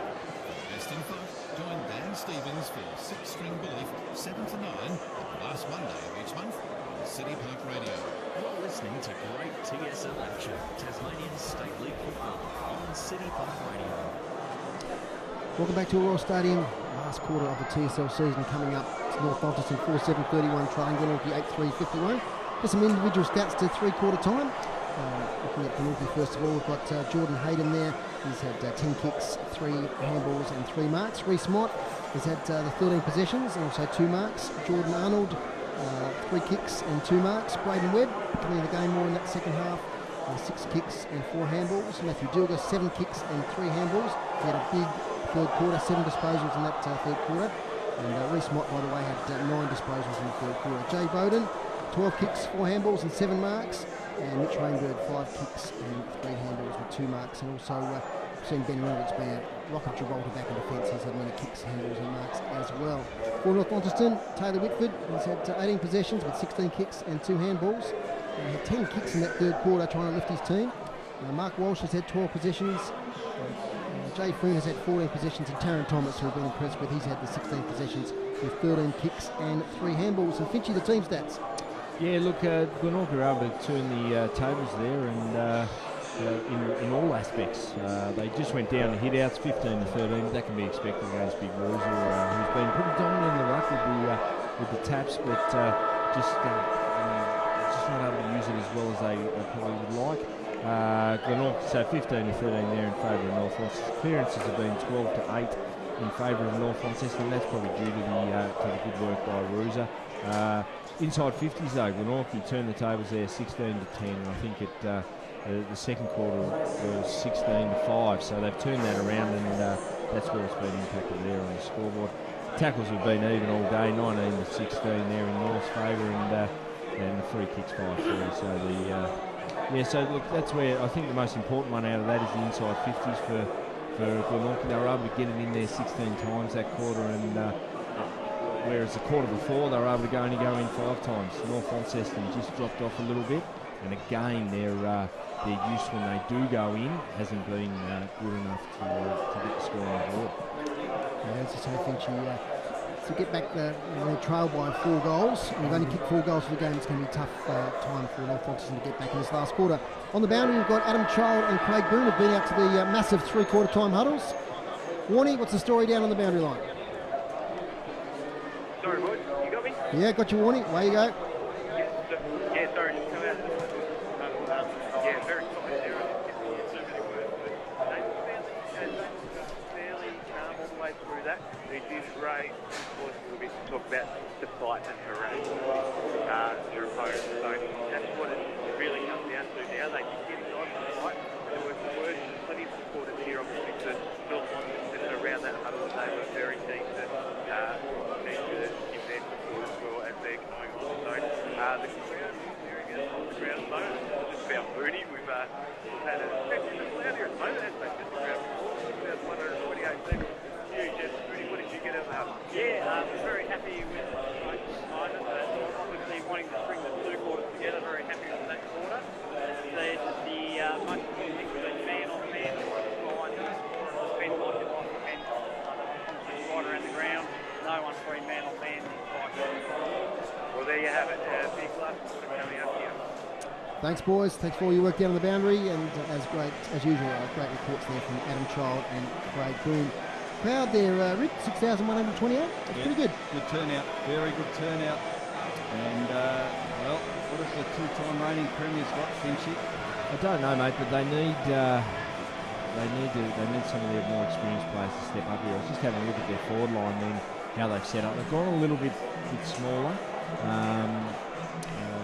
They've got Ponting up there, they've got Young up there, Cox Goodyear. I think over there is I can't tell you how little forward pocket is there, but look, they need Tommy Bennett. We haven't mentioned him much today. Do we know if he's been on, or I haven't seen him out there? So a bloke like Tommy Bennett sort of missed, I think, up forward for North today. And we'll see how this last quarter goes. Rick Fontaine, we got the last quarter underway, but the bounce was a bit errant. Bit of an anticlimax. Here we go. Take 2. Start of the final term. Tasmanian football for 2016. Hill's been really good all day for Glenorchy. They take a 20-point lead, and Dilgo had a great third quarter. Gets the first clear kick inside 50. Mitch Rainbird there, can't get his hands on the ball. Numbers though, funny looking kick. Taron Thomas is there towards half forward. Oh, terrific mark! Taken there, directly in front. Will he snap? Is he going to go the snap? Well, I think right now he just got the little word in the air. Go back and kick it straight. Well, what a start for the Magpies. Daniel Muir, he's kicked one this afternoon, and for some reason only known to him, he played on from a set shot directly in front and kicked a point. But here's a chance to stretch it out at the 1 minute mark to 26 points. And he has missed to the left. Well, it was gettable. So, a miss. And Glenorchy, 8-4-52. 21 points clear of North Launceston. 4-7-31. You can hear the North supporters trying to encourage their beloved North Launceston on in this final term. What have they got left? Zane Littlejohn's final term as a senior coach here in Tasmania before he heads off to Brisbane. And I had the binoculars on Aaron Cornelius at three-quarter time, and he had him in really tight, the Glenorchy players. It'll be a lot of passion. It's been a fairly long drought. 1999, their last TSL premiership. So close last year. They're in the box seat, early stages of the final term. Going to come forward again. So they've really dominated this second half. As the ball comes inside 50. It's a high kick. Heppel, Hills, the two number 24s at it. Mitch Rainbird there near the boundary as well. Handball comes there from Tom Loon, who's been very quiet this afternoon as well. And it's out of bounds. They've had a few blokes, Rick, that have been pretty quiet, and they need to step up now. Now's the time. They can't leave it. The quarters haven't been going long, so there hasn't been much score. So boundary throw in the half-forward flank for Glenorchy. Ball comes out here towards Jay Bowden. Gets tackled by Walsh to the ground over the boundary line. And that's the boundary throw in. Now about 70 metres around from the Glenorchy goal. They lead by 21 points. Scores quarter time. Glenorchy led by 4 points. North Launceston by 6 at half time. Glenorchy by 20 points at three-quarter time. The lead now out to 21. Boundary throw in. Falls short. Rosendale gets it towards Lockhart. He evades a tackle. He picks up the ball. He's deep in defence still. Spins around on the left foot. Penetrating kick up the wing. Chance here for Witkowski. Clears all the players. Foot races on now. Ponting wins it. It's a handball laterally. Can't find a teammate in Pearce. He's buried in a tackle. Ball spills out towards the side of the pack. Josh Arnold's in there. He's tackled to the ground. North players one holding the ball. Umpire has none of it. Ball up. Half forward flank now for North Launceston. They desperately need, it goes without saying, that first goal of this quarter just to give themselves some belief. Ball up now, half forward flank. Getting it down is Duffy. Comes out now towards Taron Thomas. Low kick inside 50 and hits Brad Cox Goodger on the chest. Now he's within range here. We know he's a long kick. We know he's an accurate kick. It's not on the right side for a left footer. True. No. He's going to have a tough shot, but he's probably going to back himself in and have a ping at it. Finchy challenged the senior players at three-quarter time, and this is a challenge that if they're to win this game, Brad Cox Goodger must meet. It's a long way out. He'll deliver from about 51 out. Skips inside 50 now. Long kick. It's across the face slightly. Distance is a concern. It's punched through from behind. 4-8-32 North Launceston. Glenorchy 8-4-52. And I think that's the first time Benny Reynolds has been beaten today. He's on Cox Goodyear, which is a funny matchup there. But he's probably best on ground so far, Benny Reynolds. In short, mark taken by Jordan Arnold. Just coming back off the bench there was Liam Smith. Taron Thomas is there. Mitch Rainbird's had a good afternoon. It's a handball out. Duffy does the shepherding. Comes short. There's Reese Mott. Can't find his teammate. Oh, decent old bump in the chest there on that occasion by Lockhart. And going to be a North free kick. You're hearing the effects by the Glenorchy supporters. They don't like it. Don't really know what that was for though, Rick. No. Pearce comes short. Not the required distance. Now Curvis kicks it towards half forward. Kick there. Hayden couldn't take the mark. Ponting's there. Glenorchy with numbers though. Come away with it through Duffy. Gets a handball out. Witkowski, strong tackle. Will have a ball up. A thriller down at North Hobart. Richmond came home in the last quarter. They trailed by 31 points. Three-quarter time, they fell short by 2 points. Uni 13-13-91 defeated Richmond 13-11-89. Old Scholars Premiers for 2016, the Uni Footy Club. Congratulations to Uni. Benny Beans and his crew. Got his mate Brad Green down to play for him. It's a good outcome. The Glenorchy supporters full of voice.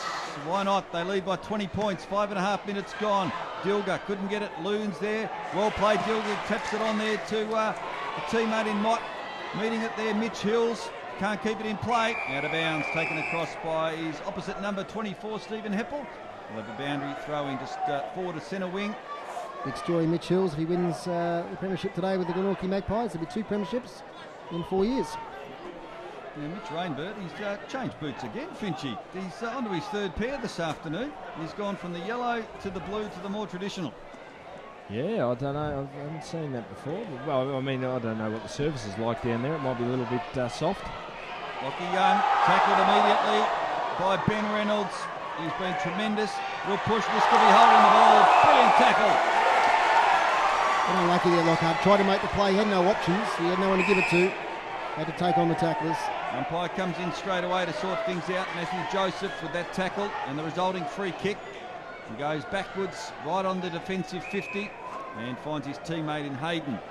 And they'll be happy to slow it up here, Glenorchy. They've just got plenty of loose players around. They'll slow it up and use the footy going forward. And he's going to get the ball back again, Hayden. And he's got a teammate in Joseph out wide as well, but decides to go longer towards Mitch Hills. Got the height advantage, uses the body well. 2-on-1 contest here. Pearce with the ball. Umpire will come in and ball it up. Centre wing, or just forward of centre wing. Launceston slightly in attack. It's been 7 minutes elapsed in this last quarter, and neither side has kicked a goal as yet. Launceston need to get the skates on here. Ponting gives it straight up towards Hills. Hills kicks quickly towards the boundary line, and is it over? No, it bounced right on the paint. That was an interesting one, but boundary umpire closer than us. Boundary throw in front of the interchange area. Same little John down there marshalling the troops. Can he pull off the impossible victory here, coming from behind in this last quarter? Boundary throw in, spills towards French. Loon's there. French does well. He taps it to advantage. Oh, skillful stuff by French. Gets it back to Camerick. Look away handball now. Chance for Duffy. Back to Camerick. He's dispossessed. Still in place as the boundary umpire. Now it's over. 2 kicks out from Glenorchy's goal. They lead by 20 points. He's been good today too, Camerick. He's just a good tackler, one of their best tacklers they've got, and his defensive pressure's been fantastic, and he's got his hands on the ball as well. Boundary throw in. Lee up against Duffy. Spills. Kick inside 50 by Webb. Chance for Tyler Bowden over his head. North player is tackled towards the boundary line. That's where they don't want the ball at the moment, and deep in the Glenorchy attacking area. Inside 50s for this quarter. 3 to Glenorchy, 2 to North Launceston. Ball up now as Duffy gets it to his feet. James Webb's in there, so is Loon. And there's a lot of players on the ball here. It's going to take somebody with a quick kick to get it out of here. Just 1 goal, 2 since half-time, North Launceston. It's amazing. Glenorchy had a goalless or a scoreless second quarter, which you don't often see in a grand final, especially for a team who may win the grand final. High tackle, was it there? No. From the North Launceston player. That was Lockhart. Boundary throw in. Still about 40 metres around from Glenorchy's goal. Time ticking away. We've played 9 minutes. Duffy taps it sideways, but straight to Whitfield, who gets a quick kick forward. Here's Jackie Event up against Matty Joseph. Over the boundary line. High tackle, says the umpire. Which way is it going to go? It's going to go to Matty Joseph. Off he goes. He gets around his opponent. Does he? Mark Walsh? No, he doesn't. He'll be caught holding the ball. Great tackle, Mark Walsh. Now here's an opportunity for North Launceston if they move it quickly. But Glenorchy do well and flood back in numbers. Walsh kicks to the wing. Contest. Rainbird wins it. Gets it down towards Foon though. Striking the tackle there's Braden Webb. Only gets as far as Brad Cox-Goodger. He goes backwards to Alex League. Has to do the punt.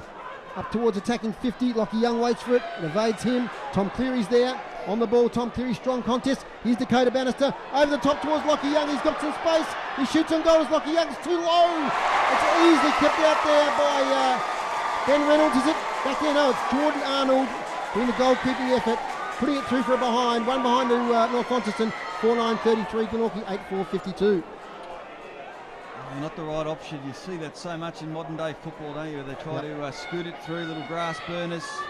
They just don't do the traditional top drop punt and kick it over the player's head. No one's going to touch it. So Glenorchy with the ball away here. Tyler Bowden kicks it forward. They're going to come inside 50. They've moved it down the other end very quickly. Good kick. Tom Loon gets his hands to the ball. Mitch Hills can't keep it in play. Quinton French there as well. Been very dangerous. Kicked 3 goals this afternoon for the Magpies. And they've done that a bit, Glenorchy. They moved the ball so well from their back line into their forward line. 2 kicks and they're in there. So Boundary throw in, 30 metres round. Hills thumps it towards the top of the goal square. A goal here would just about kill the game. And a bit of holding going on. It's going to be a free kick to the Magpies. I think it might be against Tom Loon. Well, a set shot coming up. We've played 11 minutes. Well, what an opportunity here for Glenorchy. And it's that man, Clinton French, with 3 goals already this afternoon. 45-degree angle. Distance won't be a problem. 30 metres out. We'll let the crowd tell you the story as Clinton French comes in for goal number 4. And there is the story. They are sensing the end of a long drought. The Glenorchy Football Club. Clinton French has kicked his 4th. And at the 12-minute mark, it's Glenorchy 9-4, 58 to North Launceston 4-9, 33. Well, I'd say, Rick, it's going to take one of the best comebacks in statewide grand finals for North to get back in this. There still is time. Obviously, we haven't seen a very high-scoring game, so they'll have to turn the trend of the game right around to have a chance here. And Clinton French might have just grabbed that medal off Danny Reynolds with that goal. 4 goals to Clinton French. 13 scoring shots apiece, but it's Glenorchy 9-4, leading North Launceston 4-9. Back in the centre. Chance here for a clearance for North Launceston. Quick kick out by Bannister, who's still hobbling. Up towards half forward. Here's Benny Reynolds. Handball over the top. Here they go. Kick forward by Hayden, but he's pushed off his kick out of bounds on the full. Another chance for North Launceston. Jay Foon wastes no time. They have no time now, North Launceston. They have to kick 4 goals in a hurry. Roosendahl sweeping handball towards the vent. Bounce has to be kind. It is. Back to Rooser. He'll kick off a step. Up towards attacking 50. Thomas in front. Leads out. Takes the strong mark. No, he drops it. Ponting's in there fighting for the ball. It's on the back end of the centre square for Glenorchy. And it'll be a ball up. 13 minutes gone. 25 points the margin. There is time for North though, Dave. I mean, it's just the way the game's been played there doesn't suggest there would be, but there is. Knocks inside 50. Does big Rooser. Burt's tackle. Releases the handball. Good work there from James Webb. Speedy player. Out to Camerick now for Glenorchy. Up to the wing. Chance here. Rainbird tries to drag it in with one arm against Pearce. Rainbird fighting on with the ball now. Pearce is back in there for North Launceston. And strong contest. Both teams starting to get out on their feet here. It's been a draining sort of game. Very physical. Ball up. Rooser. Third man up is Jake Pearce. He knocks it to his own advantage. He tries to pick it up against Matty Joseph. Stacks on the mill now on centre wing. Umpire comes in. 14 minutes in this last quarter. City Park Radio 103.7 FM. With Dave Moore, Brian Finch and Rick Fontaine. Our stats men have done a great job today. Stewie Reid and Dave Gruber. We thank them for their efforts. More stats coming post-game. As the ball falls to ground, it's going to be another stoppage. North Launceston 4-9-33, Glenorchy 9-4-58. And Glenorchy will be happy with this, Dave. Just letting the game just eat away the time. That's the way they want to play this last probably 10 minutes. Duffy climbs over Roosendahl, and the ball is pinned in. Again, plays around the ball. And North needs someone to step up here. They need someone like a Taylor Whitford to take the game by the scruff of the neck and say, righto boys, come on, this is our last roll of the dice. Let's get back in this game. Yep, 14 and a half minutes time running out. 25 points the margin. North one holding the ball. Nothing doing. We'll have another ball up. Been a lot of this today too, isn't there, Rick? That sort of stagnant where there's been 3 or 4 or 5 ball ups in a row before it breaks open. Duffy and Roosendahl go at it again. Ball can't break free. Taron Thomas goes in hard, tries to get a handball out. He does. Kick forward by Pearce, only as far as Jay Bowden. Didn't go the required distance. Play on. Out wide, race for the ball now. Clinton French leads the way. Tom Loon gets possession. Tackled immediately by French. Brilliant tackle. Good bump on there of the players. Ball on the outer side. And they've bottled it up. It's a very good result for Glenorchy. Tom Loon, he's just had one of those days today. Just hasn't been able to get in the play and play his usual free-flowing game. He's a very good player. The ball comes out. A strong bump there on Jordan Arnold. And the ball near the boundary. It's kept in play, and it's going to come inside 50. Right up towards full forward. Mitch Hills is there. Couldn't take the mark. Nankervis got it away. North, now they've got the numbers, and they can run and move. but they just bang it long. Got the height advantage here as Reynolds can't take it. Over the top, Burt now does have a chance, has one bounce. Reynolds chases, can't get him, kicks inside 50. They need a mark and they get it. Mark Walsh. Mark Walsh is marked, 45 from goal, directly in front. Go back and have a shot, Mark. Bang it through. Keep the game alive. This is what they need, North. He needs to just settle down. He's in a bit of a hurry because time's against him. You've got to be controlled. Straight in front. Mark Walsh. This to keep them just in play, and he likes it. It's a goal to North. Just their second of the second half. And the margin, 19 points. North Launceston 5-9-39, Glenorchy 9-4-58. And, well, it just gives them a sniff, Finchy. Yeah, look, in any other game, you'd say with 10 minutes left, 10 to 12 minutes left in the quarter, you're only down by 19 points, you're a chance. You're a massive chance. I think a significant thing, they're down a rotation in Hayden Goss. Dakota Bannister's clearly injured. They are. Have they got the petrol to get through it? They'll send the message out. You just give everything you've got. And it's a grand final. You just find a bit. Roosendahl gets it down to Whitford. Clearance here for North Launceston. Up towards full forward. Chance over the back here. Lockie Young's there. So is Jordan Hayden. Lockie Young gets tackled by Hayden. Spills out to Ponting. To Brad Cox-Goodry. Tries to get free. He gets a kick away. Whitford kicks it right up in the air. That won't go 15. Play on, says the umpire. Cleary knocks it away towards the boundary line. Smart play there by Tommy Cleary. It's bouncing towards Zach Burt. It's going to be over the boundary line. Or it's not. It'll be a stoppage here. Let's see what the umpire does. He's going to allow a boundary throw, and I think it's about 48 metres around from North Launceston's goal. 17 and a half minutes gone. Probably got another 10 minutes maybe in this last quarter. We've got 10 minutes there, and North have got the ability to do this. We know that. They've got that ability to come back into games. As it comes down towards Whitford, who's had a lot of it in this last quarter. He's tackled. He might have held on to it too long, has he? No, he hasn't. And the other thing, Dave, they've got guys like Taron Thomas. They've got guys like Dakota Bannister. They can be quiet. Well, Taron Thomas hasn't been quiet, but Dakota Bannister can be quiet all day and then bob up and win a game for you. 20 possessions now for Whitford as Mott gets it away to Braden Webb. Kicks up the wing. These kicks are important at this stage of the game. Is that a one-on-one mark? There it is. That's a fantastic mark taken there. I think it's that man again, Clinton French. It is indeed. Number 21 for Glenorchy. Geez, he's been good today, isn't he? His defensive pressure, and also obviously he's kicked 4 goals, and he's been probably Glenorchy's best now. Just overtook Benny Reynolds. Takes his time, kicks up the line. Van Curvis gets a knock over the top. He tries to retrieve it. Ball spills free. Still on centre wing. There'll be another stoppage. North Launceston 5-9-39, Glenorchy 9-4-58. Here's Rick Fontaine. Only 2 goals kicked in the final term, which is 19 minutes old almost, so you wouldn't imagine it's going to be a long final quarter. They've got a loose man. Here they go over the top. North Launceston. The last hurrah. Good use of the body. Heppel couldn't take the mark. Haven't called his name too often this afternoon either. Good follow up there. Chance. Glenorchy though with the numbers. Ball spills here to Hayden. Handball. Teammate under pressure. And we should have a ball up. No chance to get rid of that. Finchy, they've swung Stephen Heppel forward.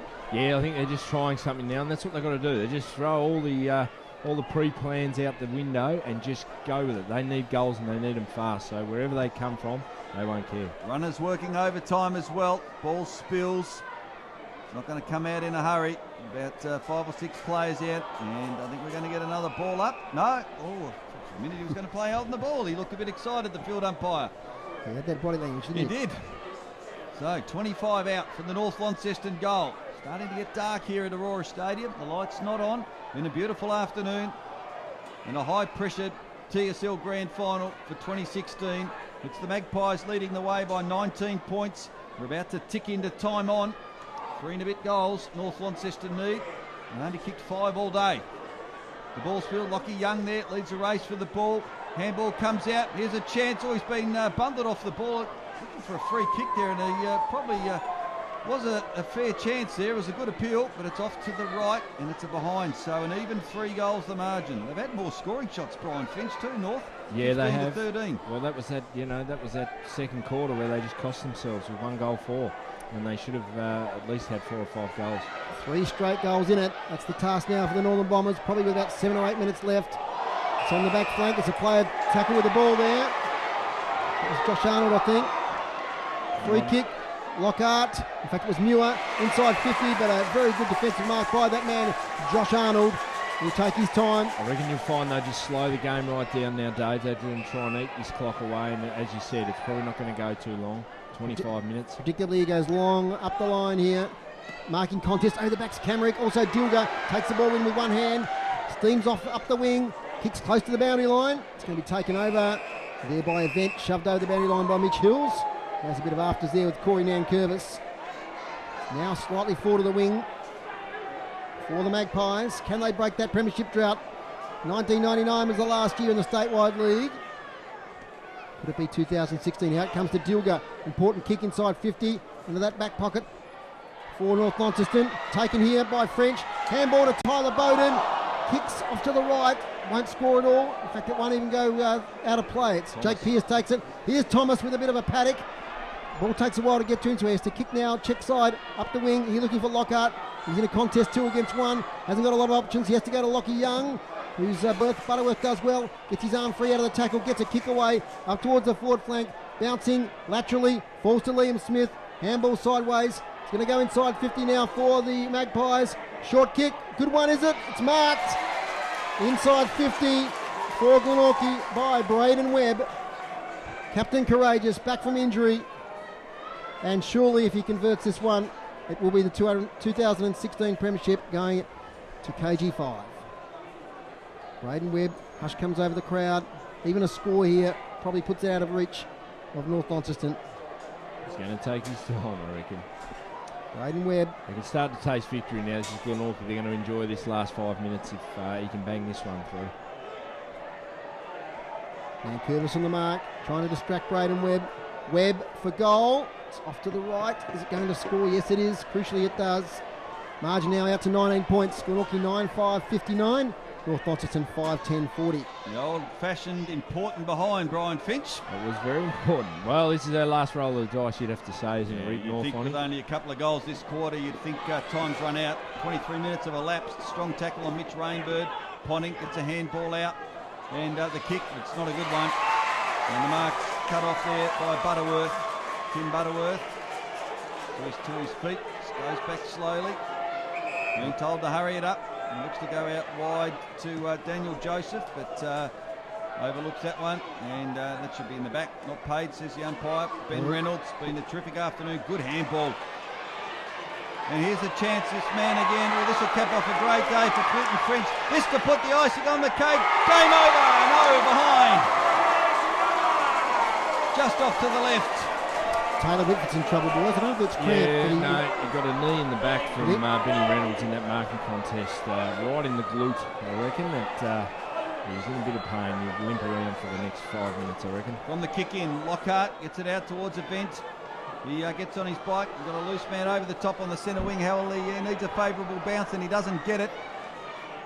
They're covering ground very well, Glenorchy. They've had a brilliant second half.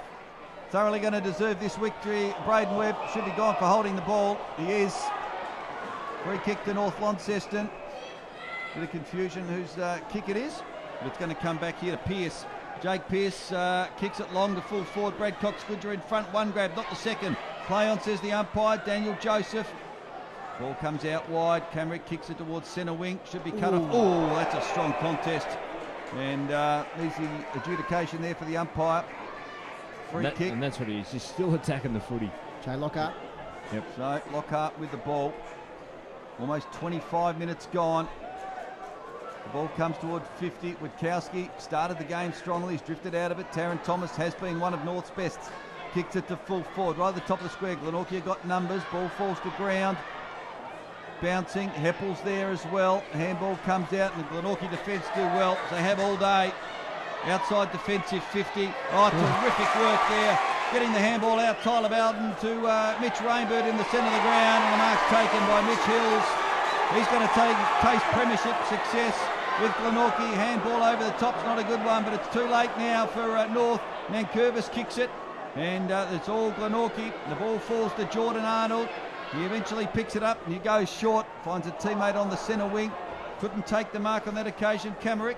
There's time to gather possession of the ball. Underground handball. Over the top, it's going to come back here to Joseph.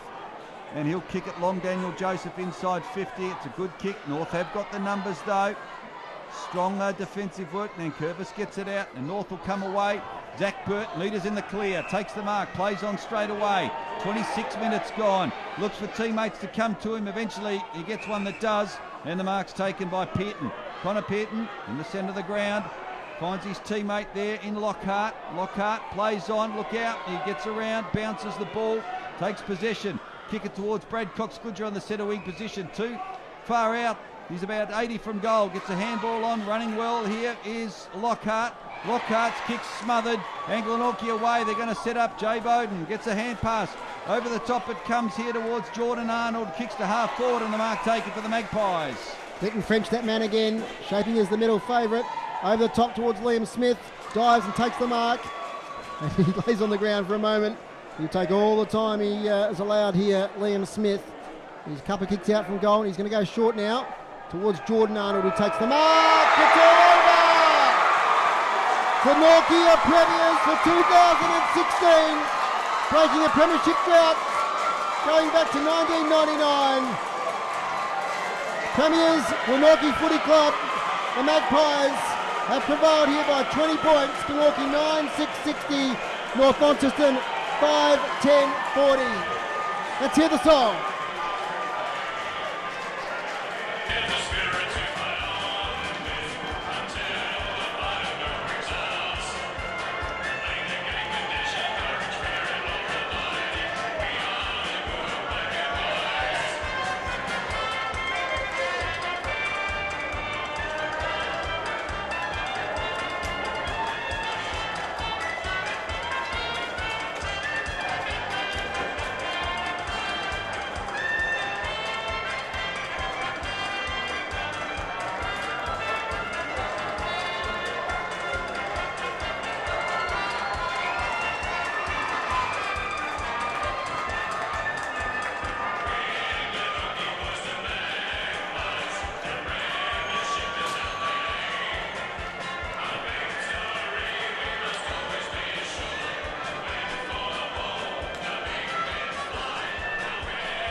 Well, what a great victory there for the Glenorchy Magpies.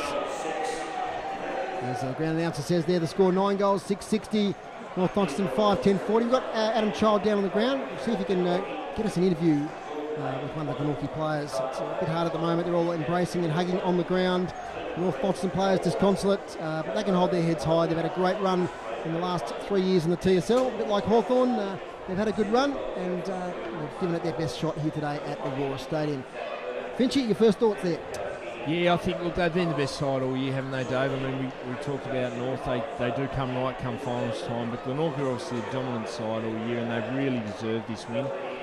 They'll be pumped. Obviously, there's been a drought over there at Cape 5 Oval, and they'll be partying for the next few days, I reckon, over there. So they'll be made up for. I think the pressure was on them a little bit. I think you could tell that with Cornelius. He was probably feeling the pinch a little bit that they wouldn't get the job done today. And look, early signs were that they wouldn't. I thought North were dominant in the first half. I thought they should have been further in front, and had they been able to convert on a few of those goals, it would have been a lot tighter than it was. As we can see, it's a low-scoring game. We've had 14 goals kicked for the day, 20 points in it. So very different two halves, I'd say, that we had, where North were dominating the first half and Glenorchy dominated the second half. So North will be disappointed. They'll regroup. They're a great club, and they've obviously won the last two and just missed out on the three-peat. But whoever takes them on next year has got a pretty good platform there to work with. So well done to Glenorchy. Rap for their whole community and their football club. Obviously, they'd be feeling like they've earned that over the last few years. And Rick, look at the goal kickers there. It's just noticed we only had one multiple goal kicker today. Yeah, we did, Dave. Clinton French, 4 goals this afternoon, was outstanding. The rest, as you said, all singles. Jordan Hayden, Tyler Bowden, Daniel Muir, Jay Bowden and Mitch Rainbird also with singles. And North Launceston, well, they only kicked 5. And all individuals, Mark Walsh, Potting, Zach Burt, Rukowski and Taryn Thomas. So 9-6-60 Glenorchy, thoroughly deserving their premiership for 2016 over North Launceston, 5-10-40. And boy, they've got some supporters up here, Finchy, haven't they? There's a huge throng of them out there around the 50 at the Invermay end of the ground, and we're going to have one heck of a party. I reckon there'll be a bit of noise on the buses on the way home. I think they must have had a couple of buses come up, I reckon, for their supporters. And it's good to see. It's good to see that they've all come up and support. They were pretty loud today. You wouldn't have known you were in Launceston at a North Launceston, home venue to watch the grand final, because I thought Glenorchy supporters were very vocal, and that was a lot to do with old Frenchie just running over here, rousing them up every time he kicked the goal, which was 4 times. So he was clearly probably one of the, look, out of him and Ben Reynolds, I reckon 2 better players on the day. Other good possession getters today for Glenorchy. Jordan Hayden, 18 possession, 12 kicks and 6 handballs, and he regeneraled that back line in that first quarter, didn't he, first half? Yeah, and he was always going to. That's the role he's played all year. He plays as that sort of quarterback, really sets him up through the midfield because he's got fantastic skills, and they looked to get the ball in his hand, and he did a fantastic job. He went through and kicked that really important goal when he went forward and was able to slot it from 50 out. So a very important player, Hayden, and so good game by him. Another important player, Rico. We caught him lots of times today, Reece Mott. Not a flashy player, but he gets the hard ball and feeds it out to advantage. 18 possessions today. Makes the most of his possessions, I think, Dave. That's the key thing. He doesn't waste the ball. He's a beautiful deliverer of the ball by hand or foot, and as with a lot of left-footers, Finchy, they seem to be very good, accurate kickers, don't they? Yeah, they're no good on their right, but left-footers, they're always better kicks. I'm not sure why that is. Some scientists might be able to tell us that, but they do, and he's probably one of the better ones. Other good possession getters, of course, Jay Bowden. We expect high standards from him. 16 kicks, 6 handballs, 8 marks. He kicked an early goal. Not his best game for the year, but he certainly had an influence. No, but look, every time the ball went near him, some of his defensive acts were fantastic. Just putting that pressure on, and that's what you expect from him. Look, I think if his name wasn't Jay Bowden, we'd probably nearly be talking about him winning the medal. Fitch, we've got to get down to the ground. We've got Adam Child down there with Mitch Hills. Warnie, can you hear me? We have one of... Yes, I can hear you. We've got one of... Amazing feeling, mate.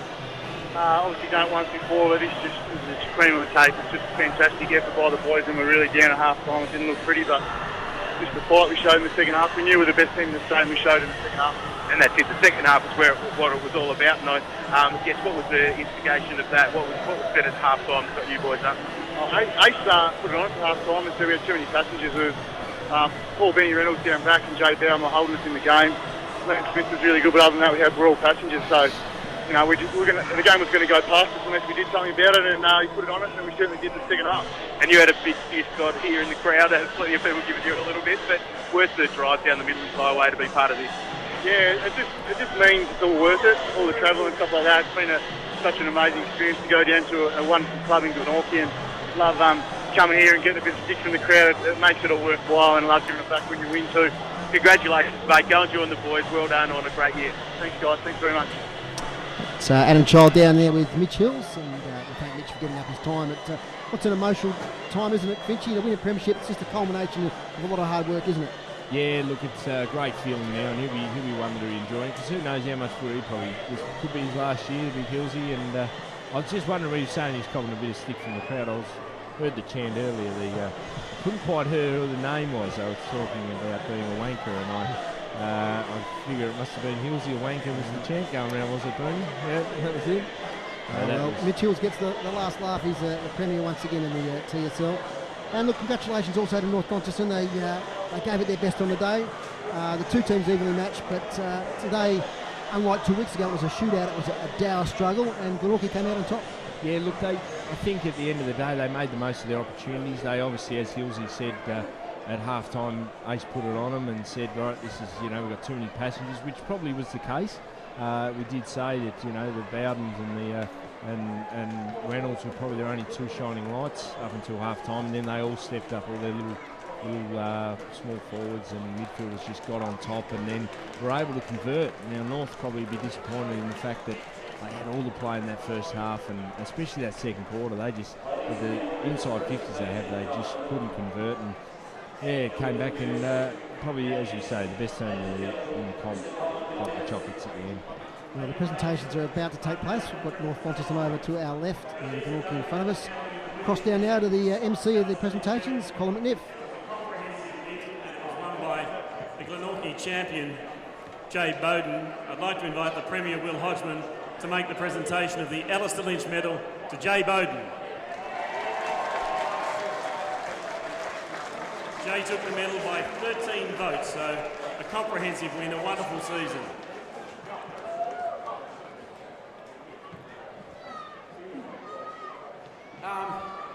This medal, thank you very much to the umpires, to all the sponsors, to everyone who came today, but the one that we all wanted we're about to get in a minute, so no disrespect, but I'll enjoy that whole one a little bit better. No worries, Jay. Congratulations on an outstanding season. As we know, there can only be one winner on grand final day. North Launceston have been there twice. They came in as the defending champions. I'd like to invite Taylor Whitford to come forward, the captain of the Northern Bombers, to say just a few words on behalf of his team. They put up another great performance today. They never stopped fighting, and another great performance. They won the past two. Today wasn't their day. So please welcome the captain of North Launceston, Taylor Whitford.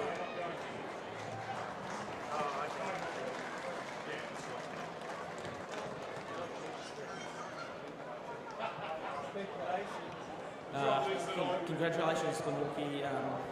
It's the best time of your life at the moment, so enjoy it tonight, and congratulations to the best team. Not only to our guys, but to our club, to come where we were 5 years ago. It's a credit to everyone involved, down from the footy player to the players. So. We'll work hard, we'll be back. Well done, boys. Thanks, Taylor. And congratulations to Zane and John. It's been a great job, and all the best in the future, Zane, with your endeavours in the AFL moving to Brisbane next year. Now time for the Bulldog medal for the best on ground, and I can tell you it's a very tight vote. There was one vote between these two players. I'd like to invite Rob Old, the CEO of AFL Tasmania, to make the presentation. Sir Clinton French finished up with 4 goals for the Magpies and takes the Bulldog medal for best of field.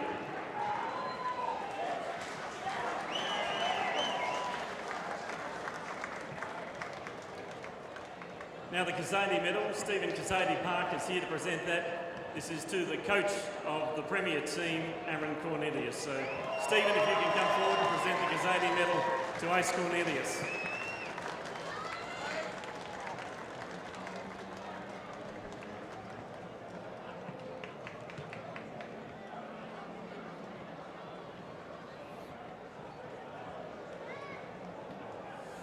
Thank you very much for that. Look, obviously, emotions running high at the moment, but couldn't be proud of the 22 players on the day. North Launceston, fantastic football zone. Congratulations, Zane, on your job. Hopefully you go well. We knew that we took 4 quarters of footy and 22 players, close-knit group of guys, and the way you play your footy is tremendous. And thank you very much for the close contest. I'm sure there's many to come. I'm lost for words. I'm just so proud of the guys, and it's been a long 3 years, and a lot of ups and downs, and there's plenty of guys there who sacrifice a lot, as all footballers know. So congratulations, boys, and as Taylor said, it is the best moment of your life, and you've just got 21 best new mates. Well done, Aaron. Congratulations, the coach of Glenorchy. Time now for the presentation of the medals, the one that Jay was looking forward to. It'll be around your neck in a few moments, Jay. And we've got the Auskick kids from Deloraine to present the medals. First up, I'll invite number 1, Caden Wilson.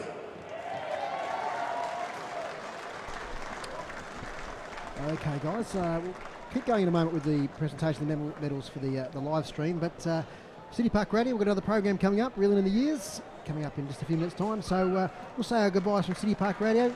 Number 2, and Jordan Finchies. Hayden. played Colin down there for a moment. Rick and Finchie, thanks so much for your efforts this year in commentary. It's been fantastic, and what a great season of TSL footy it's been.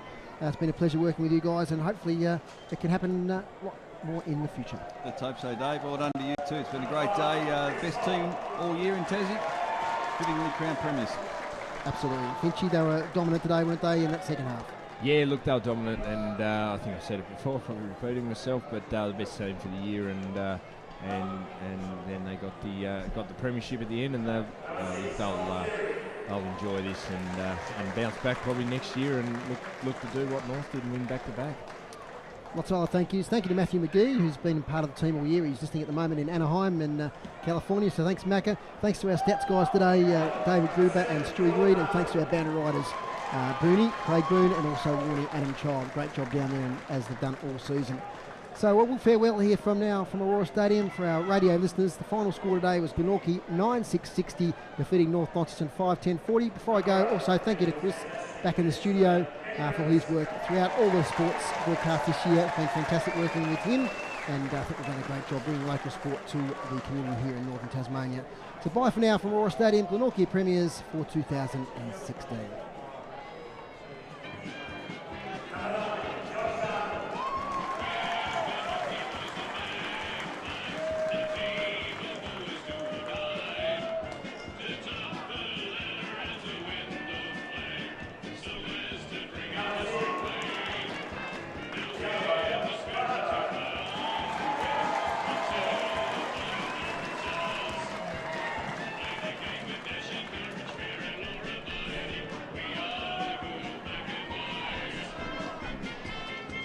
Continue here from Aurora Stadium for our live stream listeners as the presentations continue. And Daniel Muir, Finchie, probably his last game for Glenorchy, maybe? Yeah, I don't want to retire him or send him off out of statewide league, but yeah, no, look, he was pretty good today for them.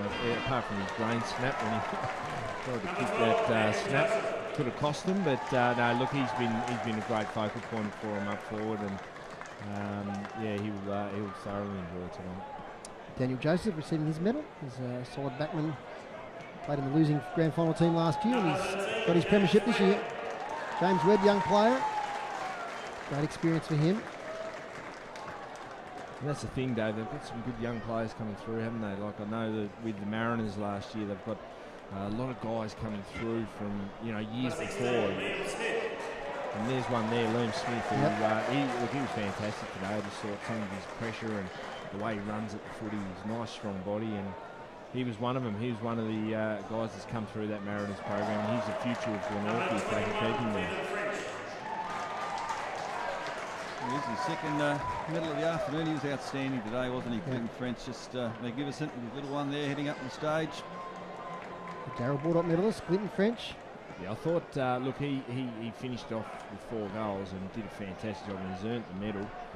Benny Reynolds, look, I thought his whole game, like that first half when they really needed him, was fantastic. So I could have gone either way. I think you go with a defender or a forward, and the defenders will say, Benny Reynolds should have won it, and the forwards will say, no, Clinton French kicked 4 goals in a 14-goal game. So I guess it was that second half as well, Finchie. They were trailing at half time, the Magpies, by a goal, and he really did lift them in that second half, didn't he? And probably had the bigger influence, particularly during the business end of the match in that second half. Yeah, that's right. When he was able to just go bang bang and then get the crowd going and get all his teammates going. Matthew Duga, also a great second half. And here's Mitch Hills, former South Launceston Premiership player and Storm coach. He's had a big 4 years, Hillsy.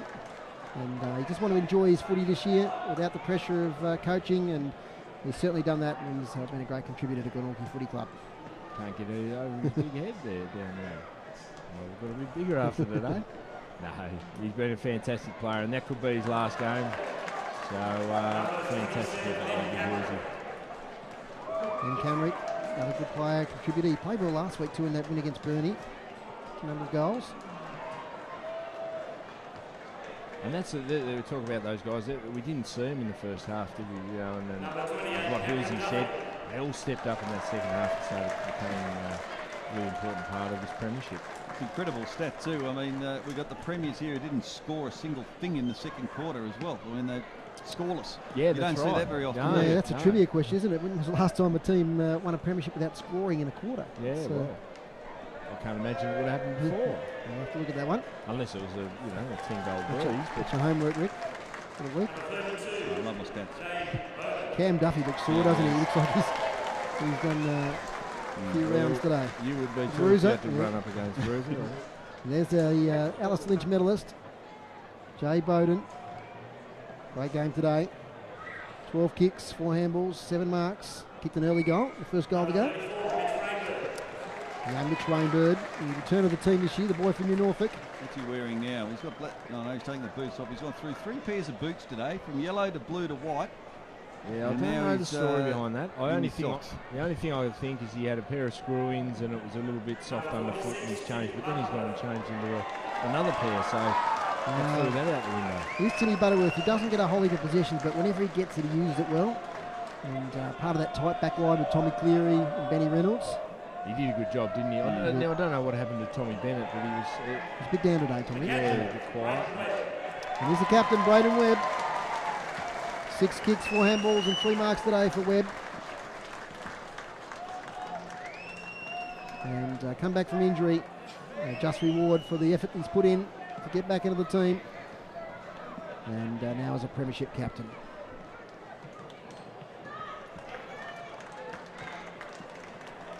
Here's Braden Webb talking to the crowd.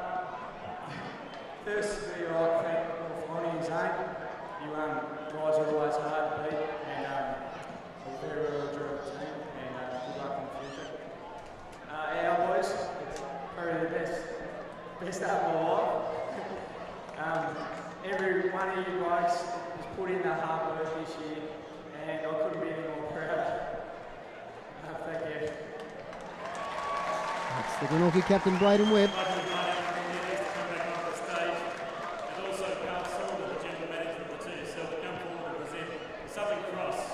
Premiership Cup to Aaron and Brayden and the Glenorchy Magpies premiers in 2016.